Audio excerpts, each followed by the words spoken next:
clever pun. Hello and welcome to the Kongversation. I'm Hyle Russell. I am Cameron Reigle. I'm Jeff Onan. And I'm Dustin Jackson. Oh boy, we are all live. Like, one of you isn't pre-recorded, right? No, I'm pretty sure we're all live on twitch.tv/DKVine. The date is Saturday, April 4th, 3 days after the Super Mario Galaxy opened in theaters. I think it's only open in the Americas and Europe right now. I think it opens in Japan later in the month officially. But anyway, that's beside the point. We're doing this panel episode of the Kongversation, similar to the one we did 3 years ago for the Super Mario Brothers movie. We're going to talk over each other for a couple of hours. We're going to get snippy. We're going to share some opinions that ruffle some feathers, perhaps our own, perhaps our listeners. We don't know yet. We'll see. Obviously, there will be spoilers for the Super Mario Galaxy movie. So if you haven't seen it, or if you care about such a thing, if you don't want the experience ruined for you by knowing all the tasty bits in advance, stop listening to this. What the hell? Quit Right? it off. Knock it, quit, stop this. You have Hey. some nerve, buddy. Hey, stop it. Hey. So we are streaming this live. We'll be checking in with the live stream as we go. Hello, Kremlin Cutthroat 19. Hello, Traveler of the Stars. Hello, March Rose, who says she hasn't seen the movie yet, but will get FOMO if not here for the live episode. I don't recommend that, March Rose. Porygon Q, no name 9999999. Hello, everyone. I can't tell anybody what to do. That's true. And thousands of others, hundreds of thousands of others. We just can't name all the names. We can't Thank name. you all for joining in. Thank you. We got a first time chatter. First time chat from One Kickman. Wow. One Kickman says, I just got back from the movie. Well, Perfect timing. perfect timing, yeah. So, And by the way, boy, are my arms tired. God damn it, Jeff. All right, so Hey, sorry to do this, but I need to take a bathroom break. I That's really fine. do this That's right fine. for the episode. Be right back. We are pretty wet. It's a hydrating type of performance here. So. this is one of those episodes where I'm drinking alcohol for. Not saying that I need to drink alcohol to talk about the Super Mario Galaxy movie, but I figure the structure for this is going to be all over the place, and I can let go a little bit. I don't need to be such an anal retentive hard ass about this. It's My something favorite that we Hyle always is the one that lets it all out. Yeah, that's true. We behind the scenes like to refer to this as a silly goose one. There's Behind the scenes, we do. Yes. There's a couple per season in our secret Discord chat where we're like, hey, let's make this a silly goose one, and it's gonna be one of them. So buckle up. Hyle's drinking. I'm not. I am drinking liquid, but it is non-alcoholic. It is a Bush Nah. So when someone asks me, hey, is there alcohol in that? I'll say, nah. It's great. That's good. new That's joke. funny. You didn't rehearse that joke come ahead out of with time whatsoever. Dustin has an IV in his arm. That's how Dustin's staying hydrated. Hyle, you're mispronouncing it. It's actually a Roman numeral 4. 4, right. It's Hello just in the the easiest chat, way we to have get it Freezer. directly into me. The Conversation Live is a fun type of event because, one, it's nonsense and unlistenable, but two, we're just goofing. And Just goofing and gapping. I'll just Traveler of the Stars in our live stream says, love you, Jeff. And I want to say to Traveler of the Stars, I'm sorry that I thought you were a schoolboy. This is a little off podcast backstory, but on one of our weekly live streams, which you can find on twitch.tv/DKVine or DKVine.com. No, that's wrong. No? That's wrong. What is it? Twitch.tv/DKVine is where we stream, right? That's where we stream, except for the patrons. I just said that. For our $5 and up patrons. No. I'm about to talk about our stream of thieves. This is why. This is why we can't podcast together, you and I. It's because you just don't. You interrupt and you don't know where I'm going with it. I was going to say how am I doing, Jeff? Let's just start the whole thing over. I don't know. This must be really irritating for everybody listening. Freezer says, Jeff, you're my favorite of these fuckers. Yeah, everybody likes That's Jeff. bullshit. Everybody loves Jeff. Everybody likes the funny guy who comes in with his non-alcoholic beer and cracks a few jokes. Everybody likes it. Well, the long Funny story Man. short, when it comes to the Super Mario Galaxy movie in theaters now, the long story short is that I thought that Traveler of the Stars was a schoolboy, but that's Chocolate Milk Drinker. Another would you call this an icon of the DK Vine streaming chat, a maverick? But turns out Traveler of the Stars is a different character in the tapestry of our fandom. That's true. So They're similar, but different. they're basically an entire adult, They're know what? basically Phil and Lil. not a schoolboy at all. It's like the difference between Rob, the robotic operating buddy, and Rob 64, the wisecracking mechanical servant of Team Star Fox. That's true. Yeah, That's so true. one of them is a schoolboy. Yes. So, look, Freezer in the chat said, Hyle eat the poison, and I want to address what she's talking about. So, earlier today, I was out and about. I went antiquing, okay? And I'm not afraid to admit that. I went antiquing, and I found, given that it is 2026, antiques are basically anything that's more than 20 years old, and I found a box of old Nintendo player's guides from circa 2003 to 2004. Got some good finds. Donkey Kong Country for the Game Boy Advance. Got it. Mario Kart Double Dash. Got it. Anyway, in that box, and I don't think the person who sold this cache of literature realized, they had a sealed jelly pop still in the box. Now, this jelly pop is a Yoshi jelly pop from the year 2004. It was part of a set of 4 that were, I think they were sold at GameStops and maybe gas stations, manufactured by Awesome Candies Incorporated, vegan-friendly Nintendo jelly lollipops that also featured Mario, Donkey Kong, and Link. And I wasn't quite remembering Link, and I looked it up, and yes, it was Link. I provided all of you a picture of how these originally looked back in the aughts.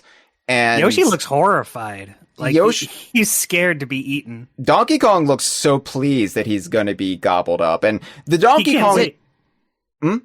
Is it a coincidence that we have a certified video game hero followed by 3 no-hopers? Yeah, it is. It is the DKC2 Cranky's video game hero lineup for the most part. But Donkey Kong, I did buy the hell out of these back in my early 20s. And I would always start with his asshole when I ate Donkey Kong's jelly lollipop. Because, of course, I mean, they didn't define it, but I knew it was there, and I knew it was going to be the best tasting part. I could perform analingus on Donkey Kong for hours, but sadly, they only lasted but a brief minute, and they were gone. So is it too late for my suggestion to start this whole thing over? It's far too late. It's far too late. This is why Cameron went to the bathroom. She just didn't want to be a part of this discussion. It's called a panic attack, and we all have it. Actually, it's an anxiety attack. We don't refer to them as panic attacks anymore. Jeff? We don't. Oh, so we don't. Even the word panic is a woke thing now. All right. Yeah, we're woke here. I'm sorry. We're woke when we talk about eating 22-year-old jelly lollipops. Because here's what I'm going to do. If this discussion about the Super Mario Galaxy movie gets too contentious, if I'm starting to feel like I need to just shut my mouth like Shaft. Remember that song, Jeff? I will cram this 22-year-old sealed lollipop of Yoshi in my mouth hole. And let me just tell you right now, comparing it to the original picture, it's no longer bright green. It is now a dark, like almost Christmas tree green, which is not a good omen for me. It's the way Yoshi was intended. Yeah. Sorry, but, I'm back. Yeah, Cameron, we're just Cameron. talking about me potentially sticking this 22-year-old Yoshi jelly pop in my mouth. Found this today. Really excited. Freezer in the chat. Yeah. In the chat says, Hyle, shove it up your asshole first. Is that part of this? Can I just say that the 22-year-old that we're talking about, it doesn't follow the old the ancient text that says they have to be half your age plus 7. Hyle, I think that 22 is too young for you. You're not Jerry Seinfeld, all right? So let's. Why didn't he voice the bee in this movie? That's what I'm. Anyway, look. That would have been something. All I'm saying is I will use this as the dangling sword. And if we can't think of an ending to this episode, it will just be me sticking this in my mouth. But, Yoshi is a prominent part of this movie. It was a big part of the marketing. And, I don't know, like, this might be the only time I ever know what Childish Gambino tastes like. Because I'm never going to cannibalize him. I don't get the reference. Okay, cool. Donald Okay, anyway. He voiced him. Oh, I see. You know, Yeah. I even forgot about that. Yeah, and That's he's so Childish true. Gambino. That's his music. Because he doesn't really. He doesn't say any of his catchphrases. He just says Yoshi. He just says Yoshi. We'll talk about it. But anyway, yeah, I love the Donkey Kong ones 22 years ago. Don't know how I'm going to feel about the Yoshi one, especially considering it has been 22 years. Hey, at least I could drink now. I could offer it some of my hard cider. And I feel like when you break into the center of that jelly pop, you might have to drink it. Who knows? It's either that or a powder. Yeah. Also, we're probably going to want to keep emergency services on standby. I wouldn't try to bring it on an airplane. Yeah. Terminally Online 2024 says snort coke off of him. He's very clear he's into that. You're being presented so many good options. If only I had cocaine right now. But I'm a good boy. We're going to have to gradually tune out the chat because they're just saying so much. It's crazy. All right. Let's get into it then. The Super Mario Galaxy movie. Now, these episodes are called film critiques. But that's kind of tongue-in-cheek because you're not going to get anything insightful from us. No. No. All right. So let's just get into it. Let's just rip the bandage off. Again, spoilers from here on out. If we're gonna rip the bandage off, Hyle, I do want to say right off the top of the show, yeah, I didn't like how they changed Fox McCloud's backstory. That now he's a school teacher that became a space pilot, and he was played by Ryan. He was played by Ryan Gosling in live action. I thought that was weird. I might have seen the wrong movie. Yeah, Jeff, you did this bit 3 years ago. You called in about the Super Mario Brothers movie, and then you described the Dungeons and Dragons movie. And I remembered this bit. I don't forget your sins. So I was prepared for this, and I knew you were going to talk about Ryan Gosling. Like, I know you so well. I don't like when you refer to my art as bits. So let's just move on. A little more than that. All right. Well, I'll start then. I'll be on task. All right. So yes, this movie is heavily flawed. There's no getting around it. I acknowledge that. But I will say this, and this will be the most controversial statement made, aside from all the talks about eating ass while Cameron was in the bathroom. I think I liked the screenplay way more than the original movie. I do. Let me clarify what that means, because I know everybody's raising their eyebrows and they're flying clean off their faces right now. But despite this movie being a lot more frantic, despite it never staying in one location I didn't time it, like I said longer than 10 minutes, it might be no longer than 5 minutes. Despite it trying to get way too much stuff in there for its own good, I thought, compared to the original, it actually told a bit more focused and coherent story. Feel free to disagree with me. But I'm not saying that story was like brilliant or anything. I'm not saying it had anything particular to say. There were no themes. There was no juxtaposition. There were no literary devices at work at all. But as a sugar-coated linear journey for kids, I thought, hey, it was pretty fun. It was all right. I think pretty fun is something we might be able to kind of agree on overall. I'm not sure that I would say it's a better story, and we'll get into it. But I just think the first movie, your main criticism, if you want to talk about it, is probably that the best part of the movie shouldn't have been in there. Right. That is my main criticism of the movie. Like, okay, so let me explain for those of you who are new, for those of you who came in during the Bonanza hype cycle. I generally like the Super Mario Brothers movie for what it was, but I think that the Super Mario Brothers movie's greatest sin was the Donkey Kong part of it. And that was my favorite part of the movie. That's why I liked it. But it ultimately, I think, derailed the actual story being told about the Mario Brothers. And there's also, like, other faults there. But, like, compare what they did here with Fox, and we'll talk about the whole Fox stuff in its own little bit here. But compare what they did with Fox to, say, the huge detour to the Jungle Kingdom in the original. And they set up that Chekhov's gun of the Kong army. That's the whole reason they went. To get the Kong army on their side to fight Bowser. And then it was immediately just wiped away. And, like, anything to do with Donkey Kong in the first one, I think did hurt the broader story, but on that micro level of the Donkey Kong stuff, the Donkey Kong portion of the movie, even the relationship between Donkey Kong and Mario, that was great. That was the best part of the movie. It just shouldn't have been in the movie. But as a Donkey Kong fan, I'm not going to complain about that. As a writer, yeah, I'm going to bitch about that quite a bit. But you know what? It's fine. It's fine. I had a good time with that one.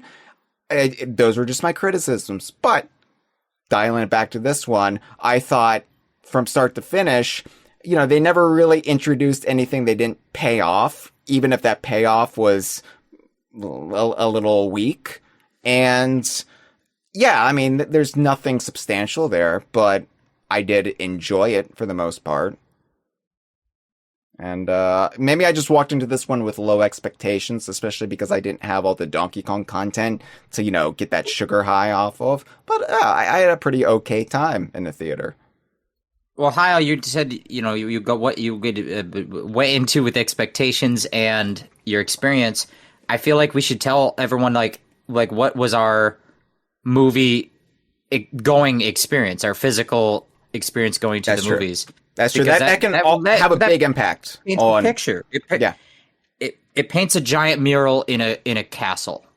That's a Mario reference.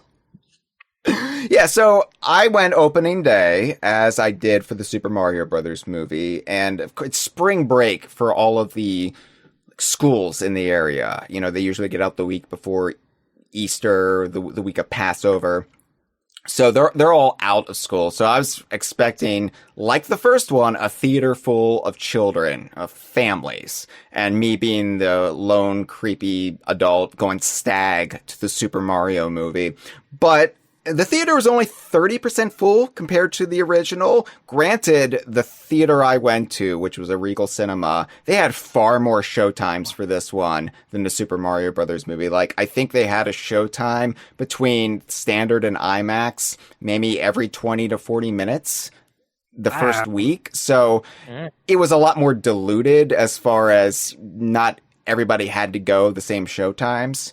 So I got, a nice seat in the center front row, like right in front of the handicap accessible aisle, which is where I like to be because you get to stretch out your legs a little bit, but nobody was sitting next to me, which is really nice. But yeah, the only really takeaway I have from it, because I couldn't really gauge how kids were responding to this because the theater wasn't full enough for that. And all the kids were basically being quiet while they watched this, except for one. as the Nintendo logo appeared at the beginning of the movie, the little 8-bit sprites of Mario and Luigi from the original Super Mario Brothers run around. And a kid shouted, "Oh, it's like Mario."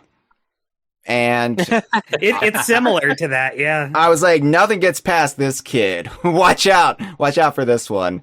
He's got his finger on the pulse. Yeah. The only other note I took, because I did bring my notebook to scribble notes. The only other note I took during the early stages of the theater experience were it was super uncomfortable to sit in a theater that was just me and mostly kids when the trailer for the Michael Jackson biopic played. I was like, really? We're really doing this? Anyway, that's all I have to say. You and Michael Jackson are both fans of a chimpanzee. So we are, yeah. We have that much in common. Me and Bubbles. What about the rest of you, silly gooses? Movie experience. Cameron, what was your movie experience?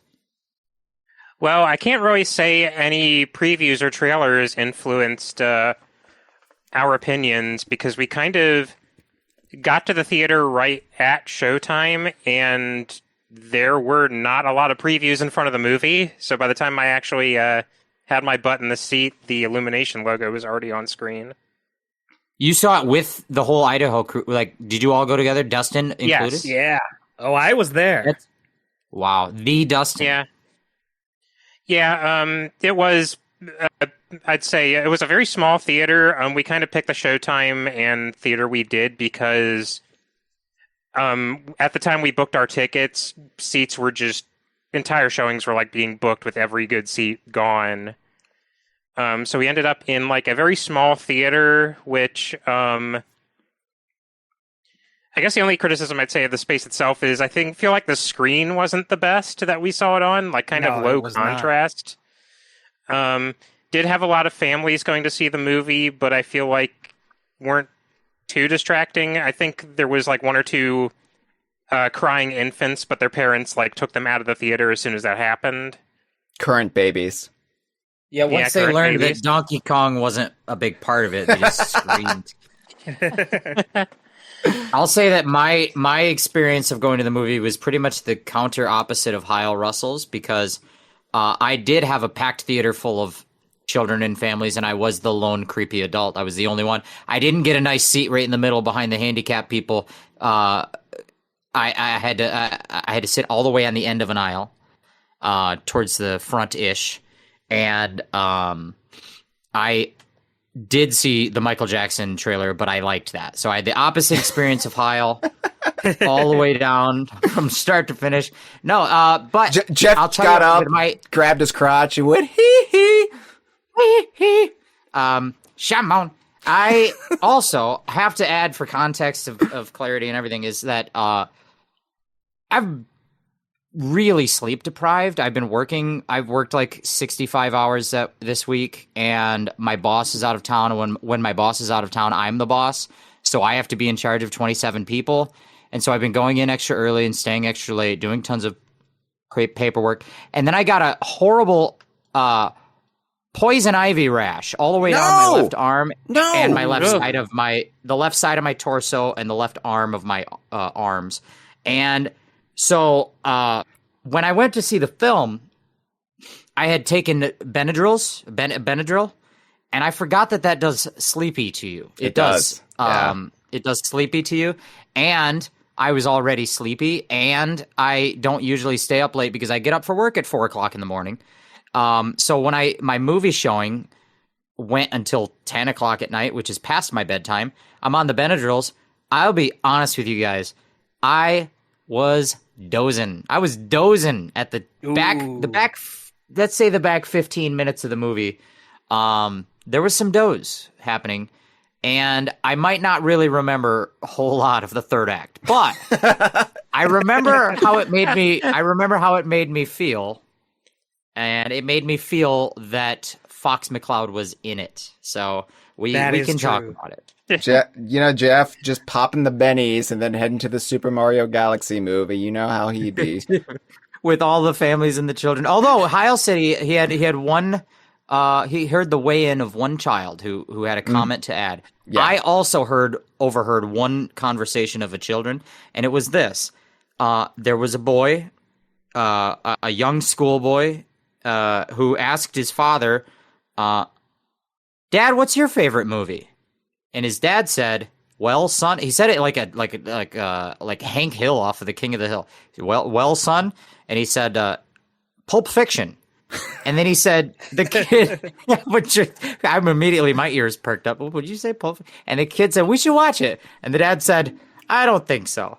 And that was it. That was the whole. So anyway, do you think sometimes just lie to your kids? Tell them that your favorite movie is the Super Mario Galaxy movie. I don't care. Do you think the dad was just hoping that a GIMP would show up in this one?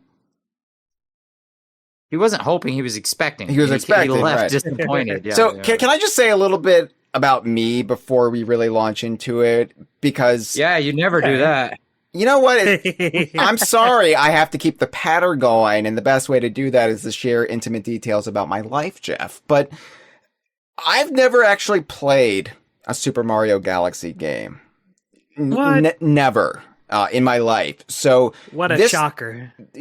Shut up, Dustin. This movie and like everything about its broader theme and aesthetic and setting over my head. I'm not going to get these references. So I was really going in as somebody who, as much of an outsider as I can be to the source material, given that it's a Nintendo movie featuring Mario characters and one Star Fox character. So it was like, I'm not going to get all these references. I'm not going to get all these Easter eggs. You know, those little robots in the Gateway Galaxy? Those little yellow robots? The ones from... Yeah, I didn't know that they were actually from the games. I thought they were Minion references. I thought Illumination put those in as references to the Minions. I was like, oh, that's kind of stupid. I don't like that. And then I got home and I did a little research and I was like, what? They put robots in Mario? That is very funny. I guess, at least for your sake, like, Super Mario Galaxy and a lot of its elements have been, like, so absorbed into the fabric of Mario at this point that I think you could pick up, with a few exceptions, pick up most of it from just having experienced, like, Mario Kart and Smash Brothers. Yes, yeah, and that's true. Like, I know Rosalina. I know the Lumas. I know them, so it's okay. It's all right. I met the movie 60% of the way. And by the way, it's not a movie. It's not just a movie about Mario characters plus one Star Fox character. There's also Pikmins. As pointed out in Pikmins were in our live stream chat. And Mr. Game & Watch. Giga Strike 2 in the live stream chat pointed that out. I gotta make the shout outs. I gotta get their name in there. They're gonna be mad at me if I steal their comment. Yeah. And then I don't comment their Just name. plain Dan called me a fake gamer, and that's fine. I wear that as a badge of honor.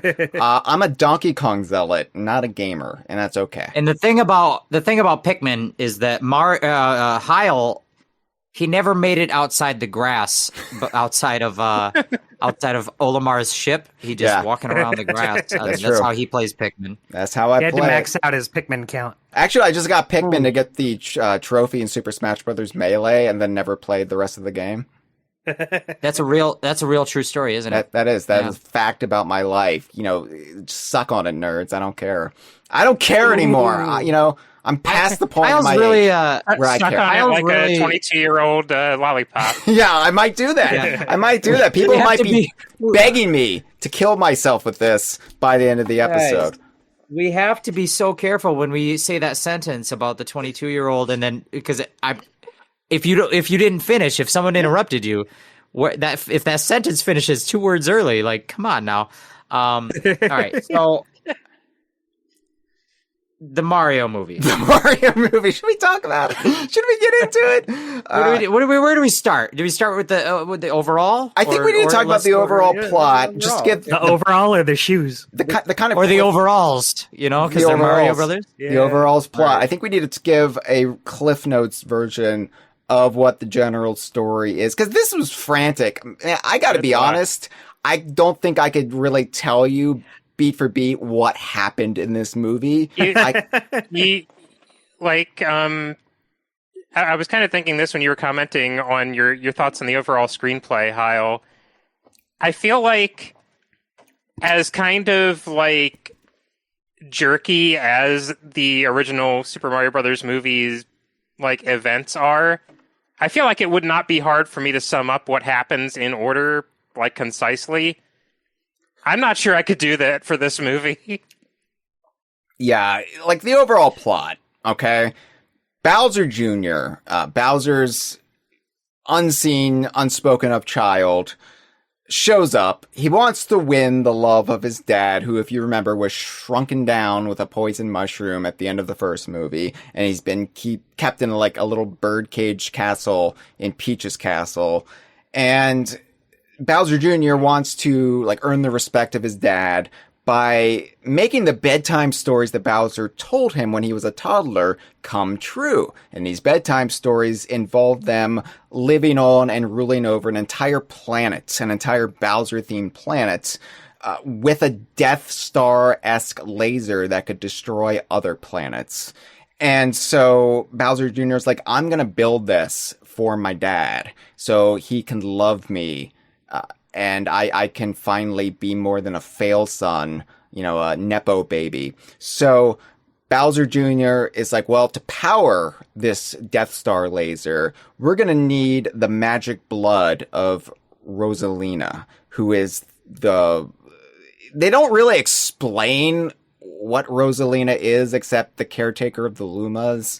But it's really just like, if you don't know the games, the movie doesn't really go there all that much. But anyway, Rosalina has magic blood or something, and so you got to put her in the power source, the power of the laser. So you got to kidnap her. And by the way, she's Princess Rosalina here, which I understand a lot of people have a problem with because she's never referred to as such in the games, but also Cranky Kong has never been referred to as King Cranky Kong in the games either, right? So she's got a crown. She's like, close enough. I'm like, okay, so here's I'm going to say something, and this is coming from the guy who talked shit about the Donkey Kong Country cartoon for years because it wasn't completely faithful to the games I love.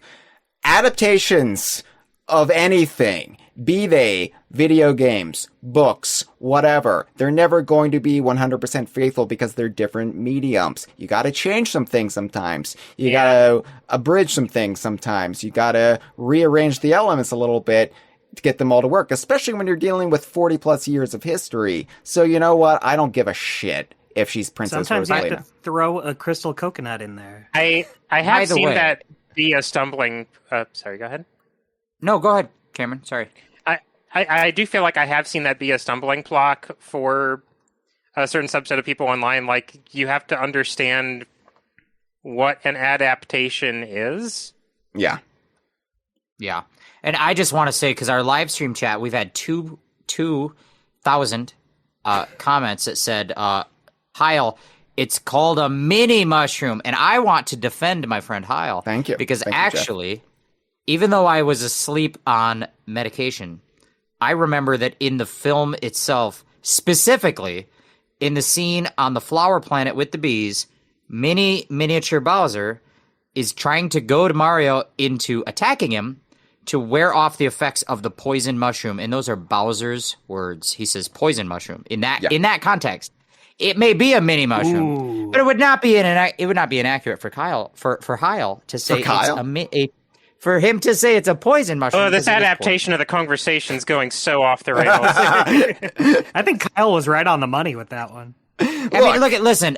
When you want to adapt something, you can't always call when you're trying to make the Rats of Nim, you can't call her Mrs. Frisbee because that's owned by Whamco. All right, you have to call her Mrs. Brisby. It's exactly right. Traveler of the Stars in our chat says she absolutely has been referred to as a princess. What are you talking about? Regardless, I think it's fine for Rosalina to just not use her title formally.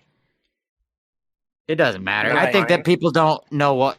People have a bad gauge for what matters, and this is one of the ones that doesn't matter. Yeah. we should not be devoting this much time to this. Yeah, Princess is actually her first name in this adaptation. Also, can I just say, this is very shallow, but if I was the type to develop an attraction to a cartoon character, I thought movie Rosalina was exactly my type. Ooh, here it comes. No, I'm just saying, Hyle, it's just be one of those like childhood crushes things, you know? Like Hyle wants like a motherhood type figure that looks like a child. That's what he wants. A space prefers. Mommy. Yeah, space mommy. That's why when I watch the Andor show, I'm all about Mon Mothma. Give me a space mommy. I think something about hair when a hair covers half the face, you only see one eyeball. Space Mommy also the only thing you have to know about Rosalina for this movie. Right. The only lore you need to know. They tuck me in and read me a bedtime story. That's all I'm saying. Anyway. Donkey Kong. Yeah, about Donkey. We'll get to that. We'll get to that bit. So anyway, the overall plot is confused. Oh yeah, there's also the bit about Peach wanting to find out her origins, but that's very half-baked. That should... Okay, I'll save that for when I get into my criticisms, but I think that should have been the overall plot, the driving force of everything. Characters didn't have enough agency. It is weird that, like, you basically only have retained that. Like, if you saw the first movie, you don't really get a reminder of it. I mean, you kind of do. They give us a flashback, really, but yeah. Not substantial enough to really keep it in the back of your head the whole movie.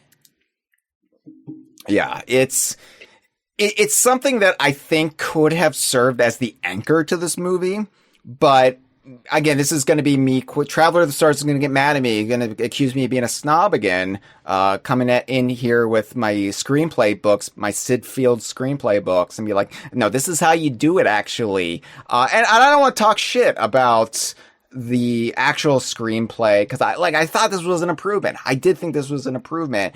And here's also the thing, because there's so many cooks in this kitchen. There is Illumination, there is Nintendo, Miyamoto, and we can't really say for sure why some of the decisions that were made were actually made. And I'm not going to throw Michael...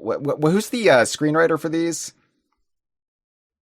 I when the movie ended and I saw produced the names up there, I was like, oh yeah, I know that guy's name. I remember him. And then it stuck in my brain for like 2 days. And then you just asked me, and at that moment, it left my brain.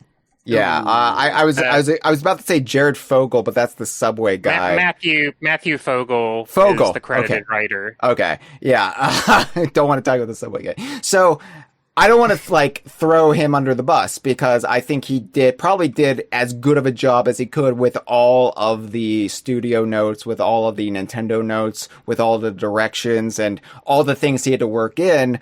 I don't envy that job. As much as I would have liked to have worked on the Donkey Kong movie, that probably would have destroyed my soul. You know what I mean? So any criticism of the screenplay is not directed at him. That's all I'll say. All right. Should we go ahead and just talk about the Donkey Kong stuff? The limited amount of Donkey Kong stuff in the movie. I think we could do that. Well, it's your podcast. So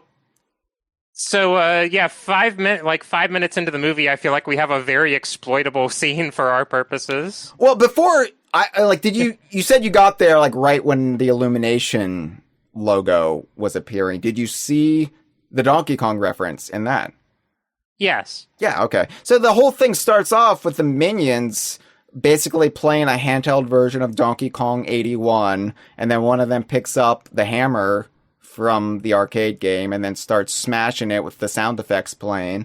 And I was like, oh yeah, okay, they could have saved this for the Donkey Kong movie, but whatever. Let's get it out of the way now. It's good. It's fine. I like it.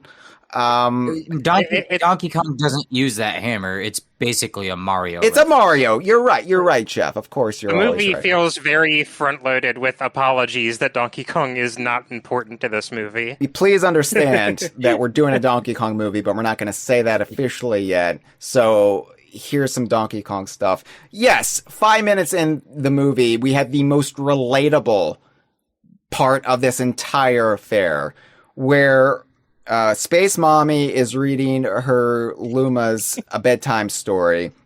She wants to read the story about Princess Peach and her whole origin, but the Lumas want to hear the story about the plumbers, i.e. the events of the original Super Mario Brothers movie.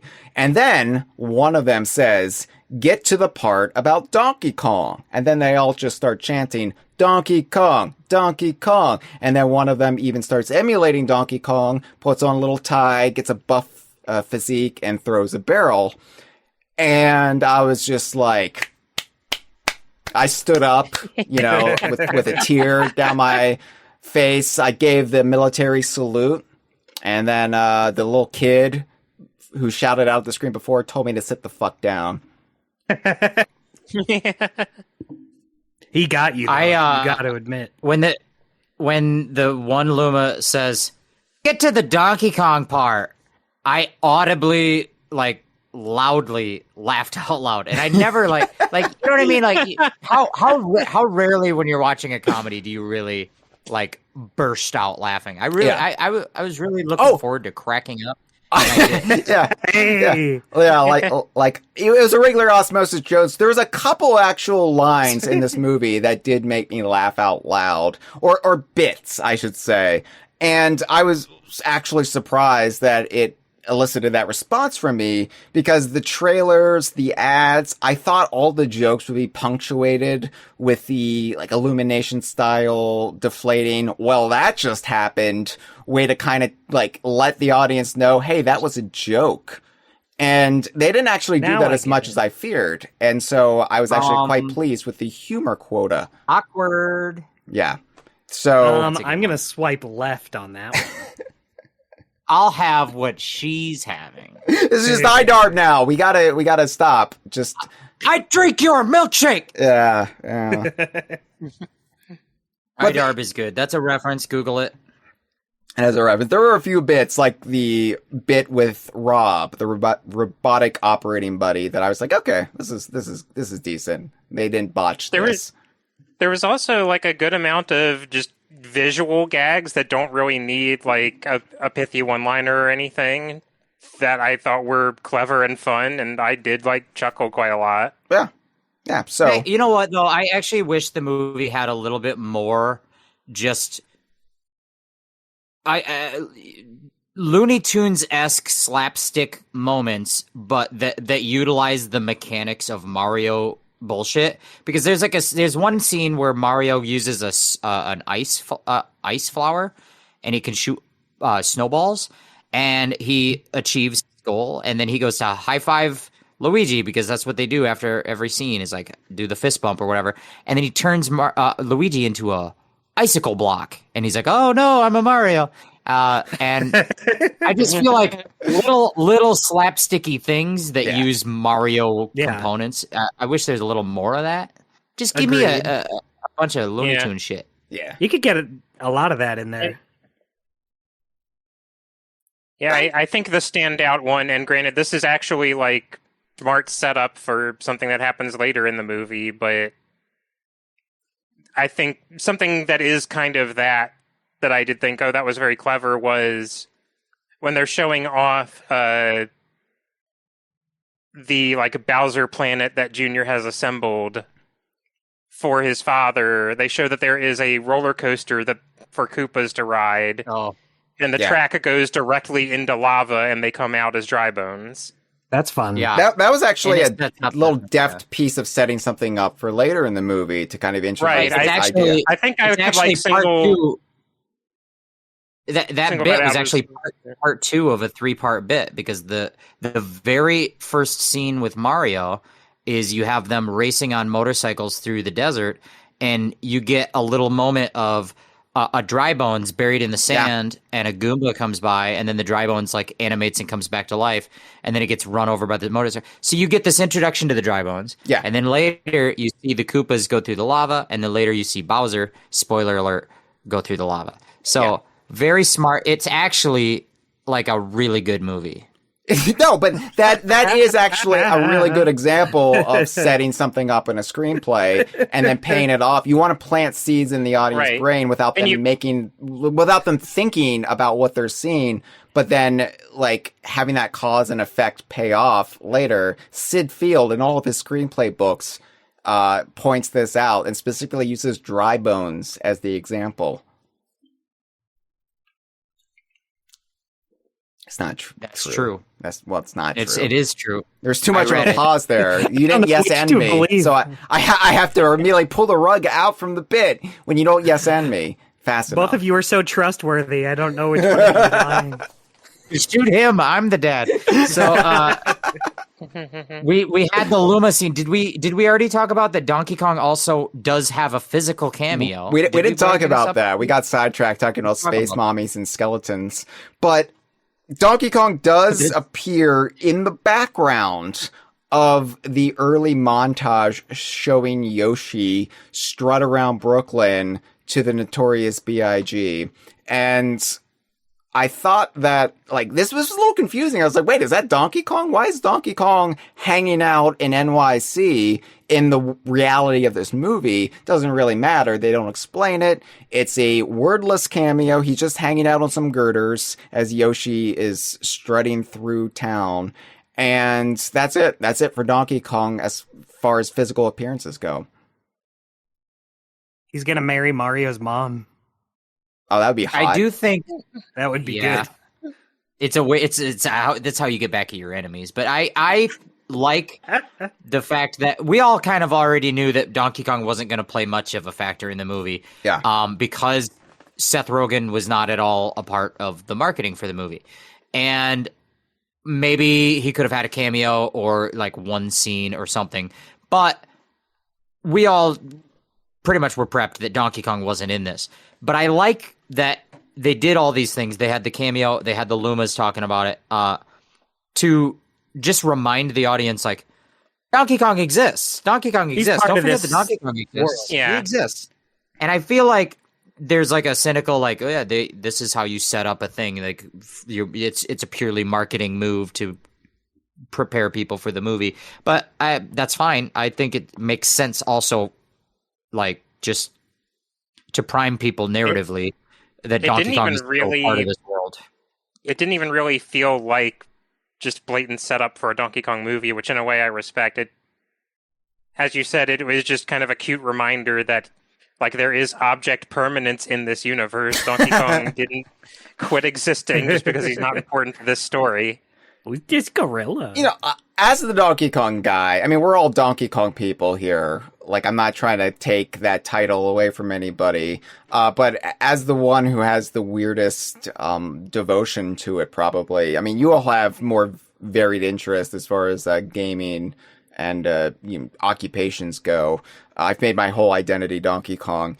And I actually like the Donkey Kong barely factored into this at all. The Super Mario Brothers movie did feel like a Trojan horse to kind of reintroduce Donkey Kong to families and get people excited about theme parks and new video games and ultimately the Donkey Kong movie.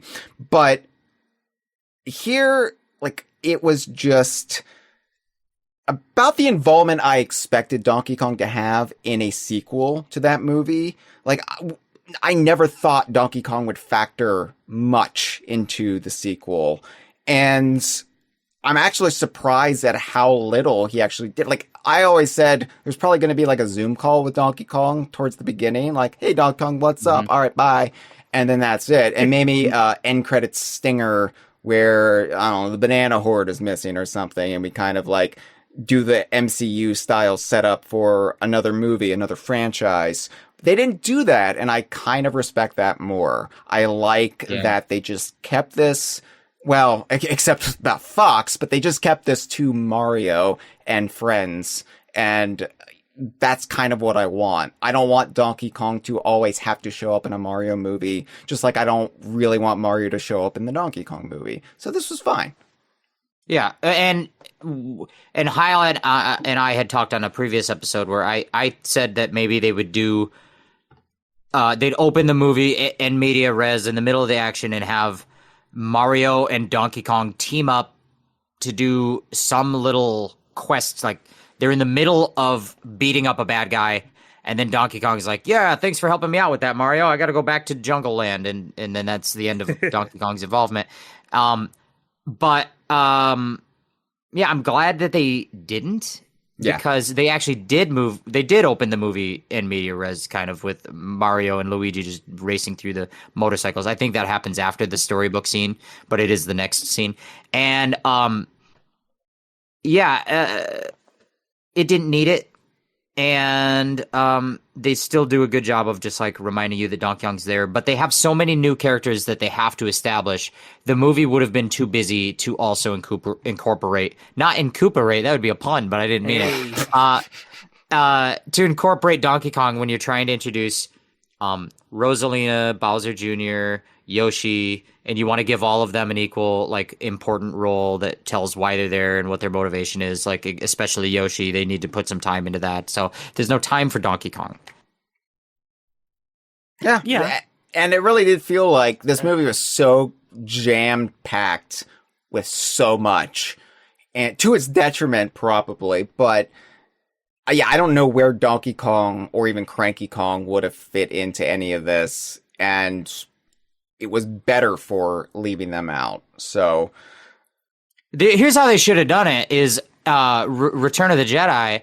At the end, they blow up the Death Star, the Koopa planet, and then we just see scenes of all the planets celebrating. Like you've got the Jar Jar Binks planet are all celebrating, and the Ewok planet are all celebrating. They're playing drums on a Dryburn skull. Yeah, Donkey Kong is banging on a bongo like a chimpanzee. It's great. We love it. Yeah, so they should have slipped that in there. Well, speaking of vocal performances, do we want to talk about Fox McCloud, or do we want to talk about the casting of these new characters? Like, I love that guy. They have new characters in this one. There's several.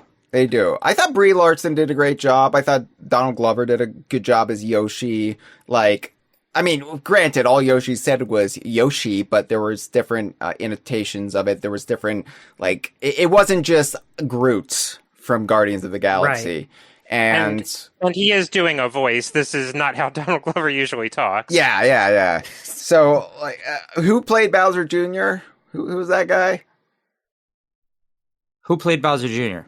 Who played Good Bowser? Question. Does anybody know who played Bowser Jr.? It's not in my notes. Safdie. Actually, who? Benny Safdie. Let's Google this character. I don't know this character. This character. I can't pretend I was familiar with his filmography before seeing this movie. Yeah. He's going to be in The Odyssey. He's going to be in Christopher Nolan's The Odyssey. Look for that coming soon to Isn't that a Mario game? Yeah, it's Christopher Nolan's Mario Odyssey. Oh, man, that should be good. Yeah, you're doing the Hans Zimmer? That's the Hans Zimmer, yeah. So this is great. Just keep doing that. I thought he was good. Like, I don't have any, like, precious thoughts about Bowser Jr. as a character anyway, so I was like, okay. My thought was, like, this performance, like, if you want I feel like what you want out of the Bowser Jr. in this movie is, like, do they sound like they would plausibly be the son of Jack Black's character? And yeah, I think so. Yeah. I think it so. made sense with that context. And then there's fine. Yeah. Luis Guzman as Warts. Oh, man, that was great. I was like, is that Luis Guzman? Yeah. Is that Luis Guzman right now? And it was Luis Guzman. I was oh, this is great. We'll talk about Wart in a little bit. But yeah, I thought everybody did a great job. But my favorite new cast member, and honestly, probably my favorite performance in the whole movie. Once again, the DKU character steals the damn show. Yeah. Glenn Powell was Fox McCloud. And oh my god. So, okay, can I just tell you a little bit about my relationship with Glenn Powell? I don't know him.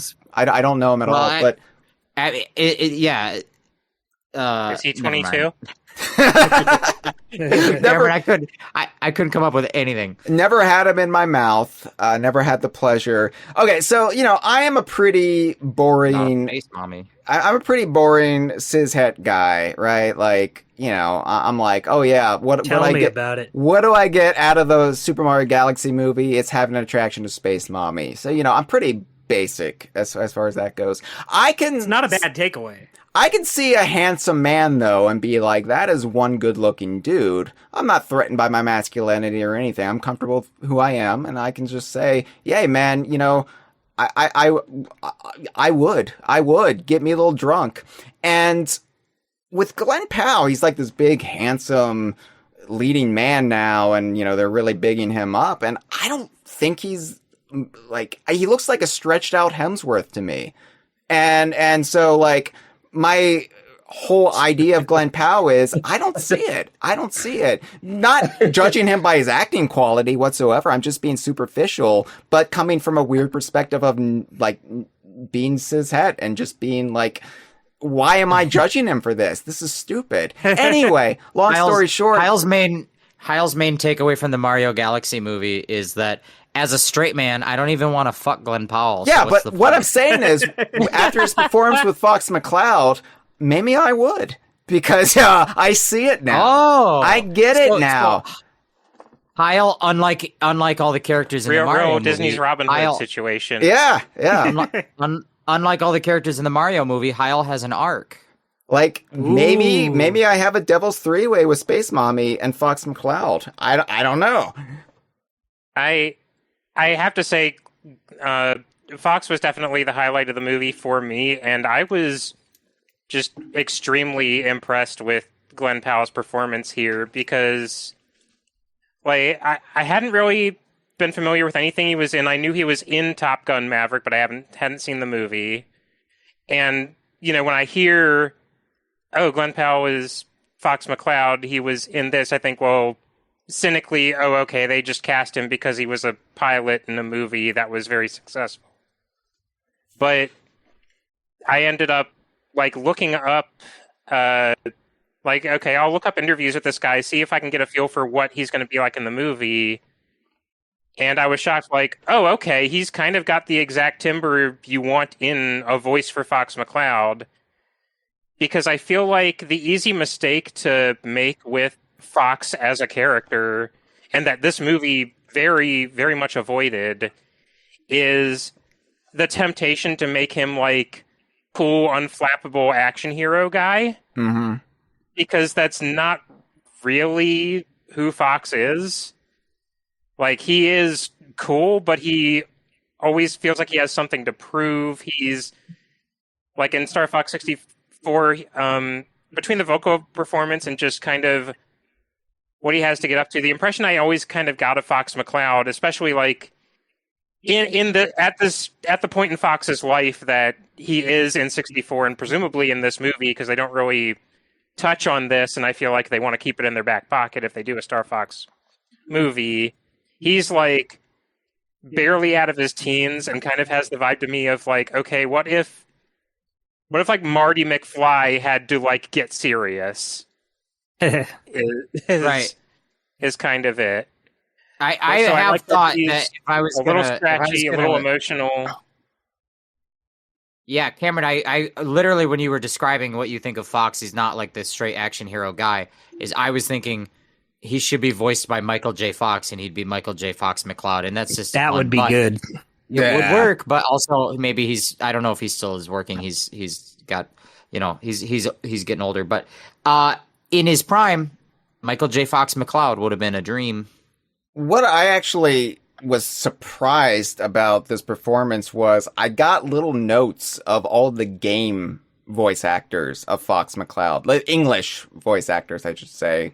Like, I heard a little bit of Steve Malpass in there occasionally. Like, I'm saying Glenn Powell was consciously, like, emulating any of his game actors, but I got it. I got like the impression that I could see this being the same guy, even though this is just an adaptation of Fox. All the same, like yeah. The main one I played was the Super Nintendo one, and I didn't really get any hint of the voice actors. I feel like they could have done more.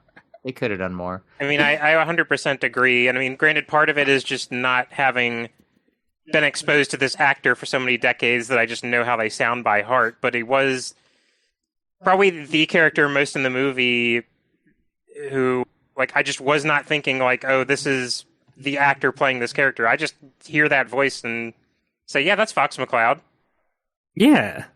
It worked. The fact that none of us know Glenn Powell from any movie works because you can't. I mean, like, people like this version of Bowser, but also you're very aware that that's Jack Black the whole time. Yeah. When you hear it, you're like, okay, well, that's Jack Black.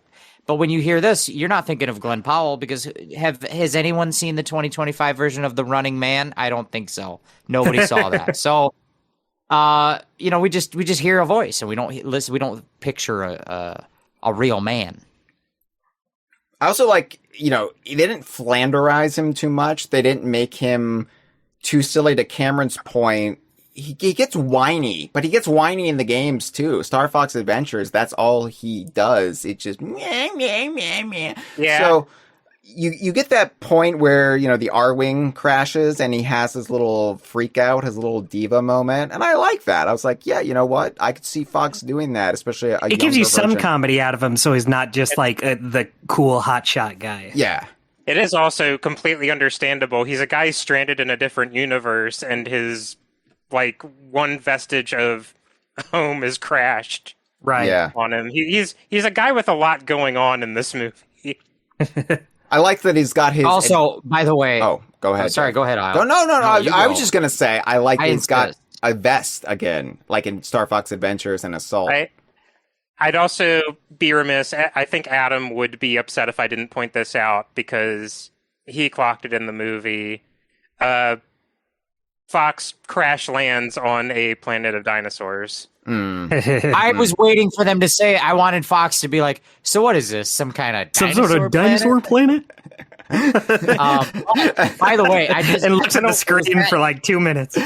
Donkey Kong Adventures. Donkey Kong pokes his head up and turns his head and says, "Say that again." No, but literally though, that was the scene when they start to crash land. And I see the R-Wing crashing into, like, green foliage trees.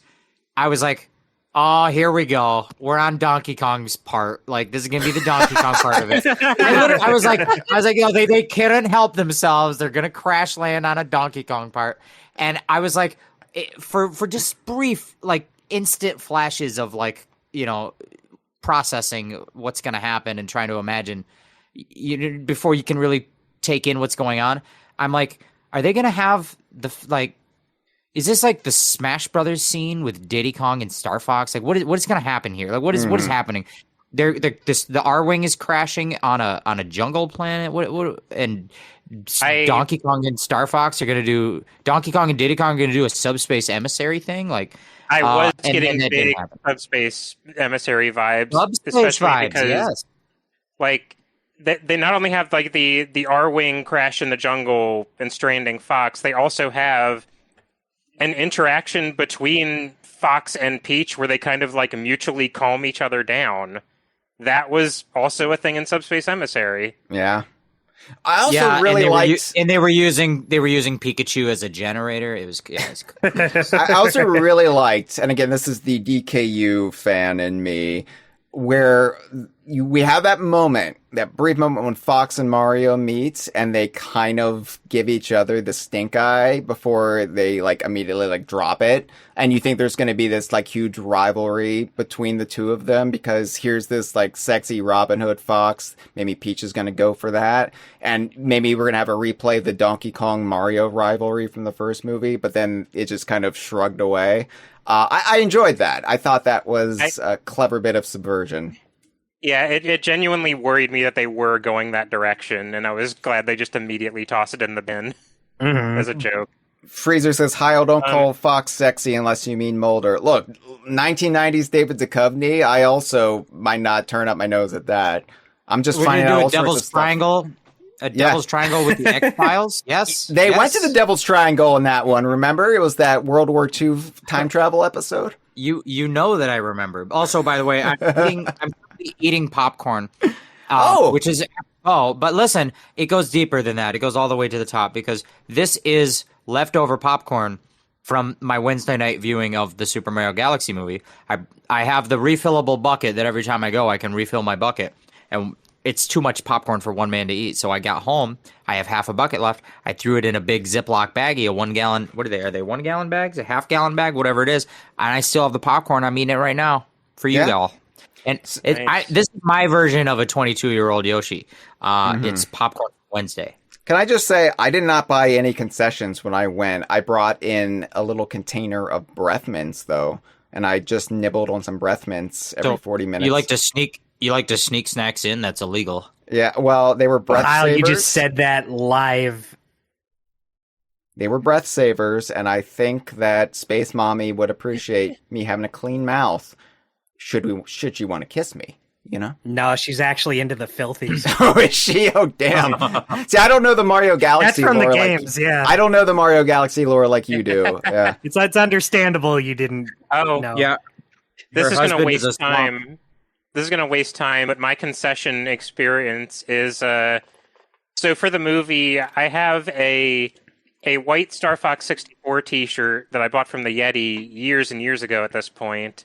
I almost never wear it, even though it's a really cool shirt, because it is a white shirt, and I'm always terrified of getting anything on it.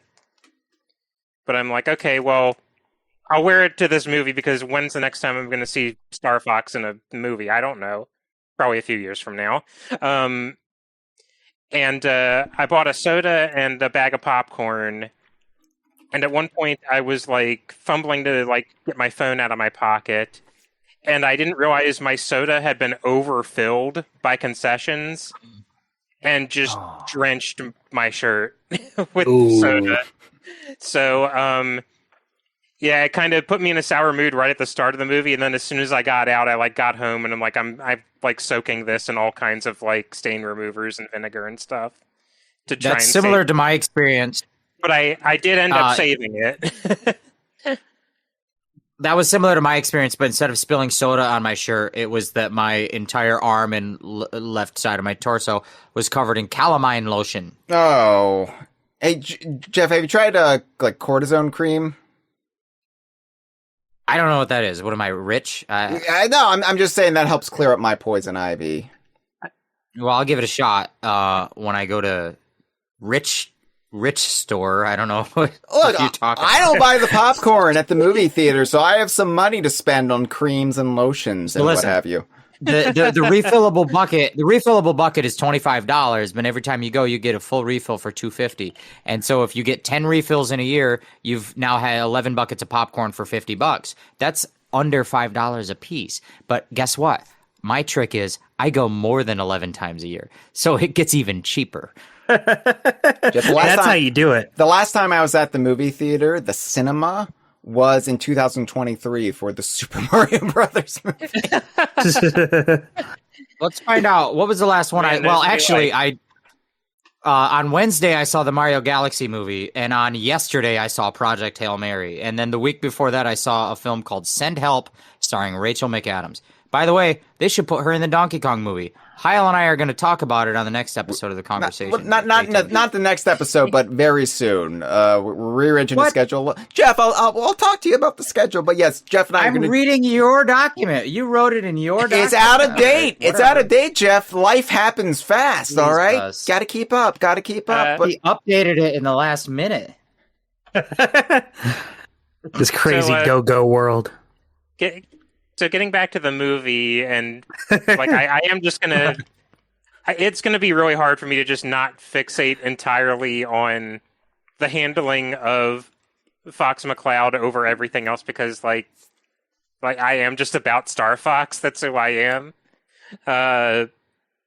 But when they announced Fox McCloud was in the movie, which I still maintain would have been nice if they didn't do that. Seriously, Could have been a surprise. And part of why I felt so jaded about them doing that was because I had kind of assumed, well, they're going to make this big to-do about Fox being in the movie, and he's only going to be in it for like 2 minutes max.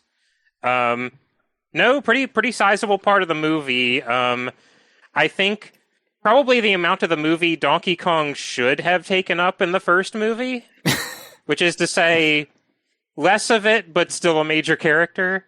right? And any of my other fears of how they'd handle Star Fox, like I had my pessimistic self was thinking like, oh, will they kind of like just pretend Fox is like this entity divorced from like the rest of Star Fox in its own universe? Is he just going to be like there's a Fox in the Mario world? Are they going to go?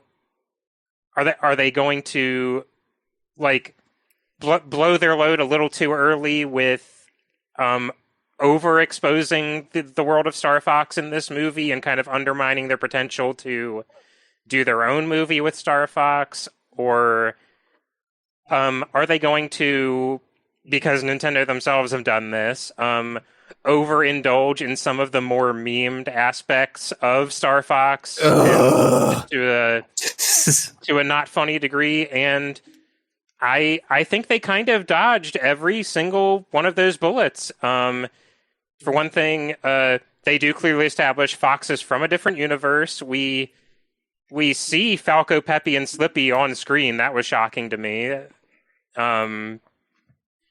And aside from like one little dig at Slippy and a couple mentions of barrel rolling, I feel like it was kind of...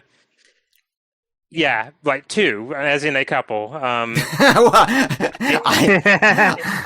I took a shot of a breath mint every time they did a barrel roll reference, and I think it was... I think it was the exact right amount of restraint. Like, you nod to the cheap seat reference, and you move on.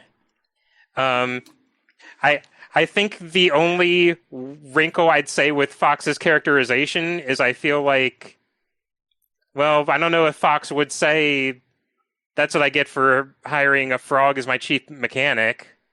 That has some weird like verse What did you mean by that, Fox? But like in the context of a movie where it's not about that, I'm like, okay, fine, that was a funny way to get like Slippy nodded to in the movie. I'll roll with it. Barrel roll I with will it, barrel even. roll with it. Hey. I thought they did a good job of, like, if you're gonna make Star Fox a part of this movie and have him have a role in the plot in the way that they did, they balance it pretty good of having like he's in it just the right amount. He's not like just a blinking. It's not like a blink and you'll miss it reference. It's not like a here's a gratuitous cameo that means nothing. So it's like a step above that. He has a role in the story, but he doesn't overtake the movie like a certain Donkey Kong. I will also give them credit that I feel like I wouldn't have this problem, but I feel like a valid criticism to have would be, or valid, not criticism, but concern would be, is having Fox in this movie in the role that he's in taking away from a relevant major Mario character who could pretty much serve the same purpose? And I feel like the answer is really no. They kind of give him something that uniquely he could do, which is nice. I did have a problem with the fact that the R-Wing didn't have sealed cockpits for the characters. I'm like, come on. So I will give the movie this. When they are attacking Bowser's planet in the R-Wing, the cockpit is open, and also all of the I don't know what you'd call this, like sidecar seats in the R-Wing. This was a weird problem they had to solve. They are open, but generally with exception, in the Mario universe, they're generally shown that like you can just breathe in space. Nobody's wearing a helmet in Galaxy. So I kind of rolled with it when that happened. But at the very end of the movie, where they show Fox's R-Wing is repaired, they're like giving him the go-ahead. He can go back to his own universe. In that scene, the cockpit is airtight. Yeah. Well, and you know what's weird is that in the Mario Galaxy game and movie, Mario will jump around on what the games refer to as a planetoid, and this planetoid has enough gravitational pull for Mario to like be standing on it, even though it's the size of like a bodega. So like, yeah, I mean, it's fine. Mario can breathe in space, dude. It's just what he does. Freezer pointing out, didn't he need a helmet in Mario Land 2? Yeah, he also needed a helmet in Super Paper Mario, which is weird because he didn't need one in Thousand Year Door. Kremlin Cutthroat also pointing out, DK punching the moon is also in space and he can breathe, which makes me think, yeah, if it were DK instead of Fox, he could have just punched Bowser's planet and the whole plot would have been over immediately. Also, can I just say that it was clearly inferred by the game that Tiki Tong Tower generated some sort of atmospheric bubble between here and the moon. I think that if you're going to criticize the science of Donkey Kong, you need to do your research before you come at me with that. All right, calm down. All right. I'm joking. So Star Fox McCloud was on it, but they also had other ones. It was like there was. They also had other ones. There were other guys. There were other guys. We loved the R.O.B. joke. It was a silly little bit. We liked it. They didn't step on it too much. Fine. They didn't step on it too much. I thought it was fine. Yeah. And they had Pikmins. What I'll say, people are saying they're setting up the Star Fox spinoff and they're going to build it all up into the Super Smash Brothers movie. And it's like, yeah, maybe. Like, okay, but maybe not. I don't care. The point is, what I liked about it was they've established firmly in this one that any Nintendo collaboration with Illumination and Universal, whatever their thing is, they will be liberal with crossing over of just like referencing Nintendo history and having characters like Star Fox and R.O.B. and Pikmin's and Donkey Kong having a big role in like. I don't necessarily. I actually pretty firmly don't think that they're going to make a Star Fox movie, and that this was not a plan to set it up. It might be a plan to set him up as a character in the Smash Brothers movie, but I feel like you just made a whole movie about space, so you're not going to turn around and make a whole movie about space in Star Fox. I like that they're liberally being like, we can just put these characters in there, and as a nod to fans, and also as a way to put them into the consciousness of the general public in a greater way than maybe they have had exposure to, and be like, yeah, and there's Pikmins. I said when they started announcing that they would do these movies, all of these films, I was hoping that they would do what Pixar does, where they have a movie, but at the start of the movie, they have a short movie. Yeah. And the short movie has nothing to do with the other movie. It's just an entire short movie. I'm glad you said that, Jeff. I'm glad you said that. Go ahead. That's what I'm thinking. Like, I don't think there's enough time to like get around to, now we're going to do the Star Fox movies and maybe turn that into a series. But short films, like, do little, like, for a Star Fox short film before the Donkey Kong movie, do a 5-minute Star Fox little short. I think that could be fun. The Pikmin short. They've already done Pikmin shorts on Nintendo. They've done Pikmin shorts. Yeah. So that's my theory. They have a Pikmin short and a short without Pikmin. Like if they just opened the Mario sequel and you sit down and you think, I'm about to watch a Mario movie plus Galaxy, and it's gonna be cool. I'm excited. I have a popcorn bucket. It gets refills. I got calamine lotion, and I'm ready to go. And then all of a sudden, it's fucking Kirby on the screen, and I'm like, what is this? Is Kirby? And in their little title card, and it says Kirby's Daycare or whatever, and you're like, okay, this is a little short movie. Let's watch Kirby's Daycare. I would like that. And then 5 minutes later, you're watching the Mario movie. Like, remember when Pikachu went on vacation before Pokemon, and there I was a love whole that. thing. Yeah. We loved it. All of us did. The whole generation of people loved it, and they could have done that with this, with regards to short movies. No, Yeah, I do think that's in the cards, Jeff. I think it makes sense for these We're working on it. these B tier. We'll get there eventually. These B tier and C tier Nintendo franchises that we probably won't see get full movies, but I think they could use that idea to really have some fun with characters and bring back Glenn Powell's Fox McCloud, and I think everybody And would by like the way, that. the movie's 90 minutes long, which I think is the right length for a movie. Everyone says it's so short. That's the perfect length. They did so much stuff, and they crammed it to be too short. And I think that the problem is not that the movie's too short. I think that they tried to do too much stuff. That people are like, the movie should have been 2.5 hours long. I'm like, no, the movie should have been 90 minutes long. That's a good way to make me not want to go see it. But you put a short. You have enough room in that 90-minute runtime to throw a 7-minute short on the front of it. You know what I mean?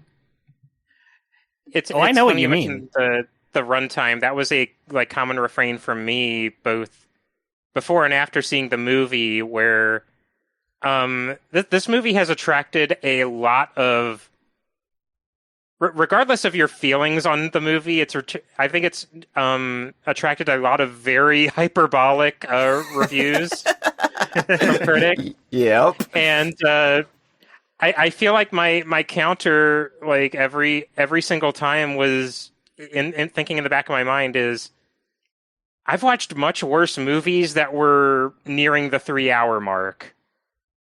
This could have been the worst movie I'd ever seen, and it would still get a little bit of leeway for only being an hour and a half and change. Mm-hmm. Hollywood forgot about the 84-minute movie, and I haven't forgotten, because all the movies I watch, every time I want to watch a movie, unless I go to the theater, when I'm at my home, my domicile, I want to watch a movie, I look for something that's about 84 minutes long, and it's always from the year 1989, and it's the sweet spot. That's what you want with regards to a movie, and Hollywood has forgotten that because, Jurassic Park back in 94 was 2 hours and 17 minutes, and that at that time it was pushing the limit. We were like, that's enough.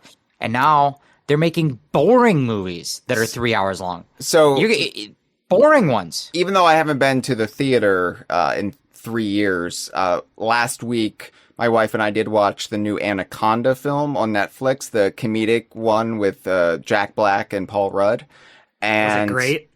It was all right. But we looked at the runtime, and it was only about 90 minutes. And yeah, she was like, "What is this? A film from the 90s?" I was like, you got him. You got him. And yeah, I agree. Films can be an hour and a half. That's fine. That was the standard for the longest time.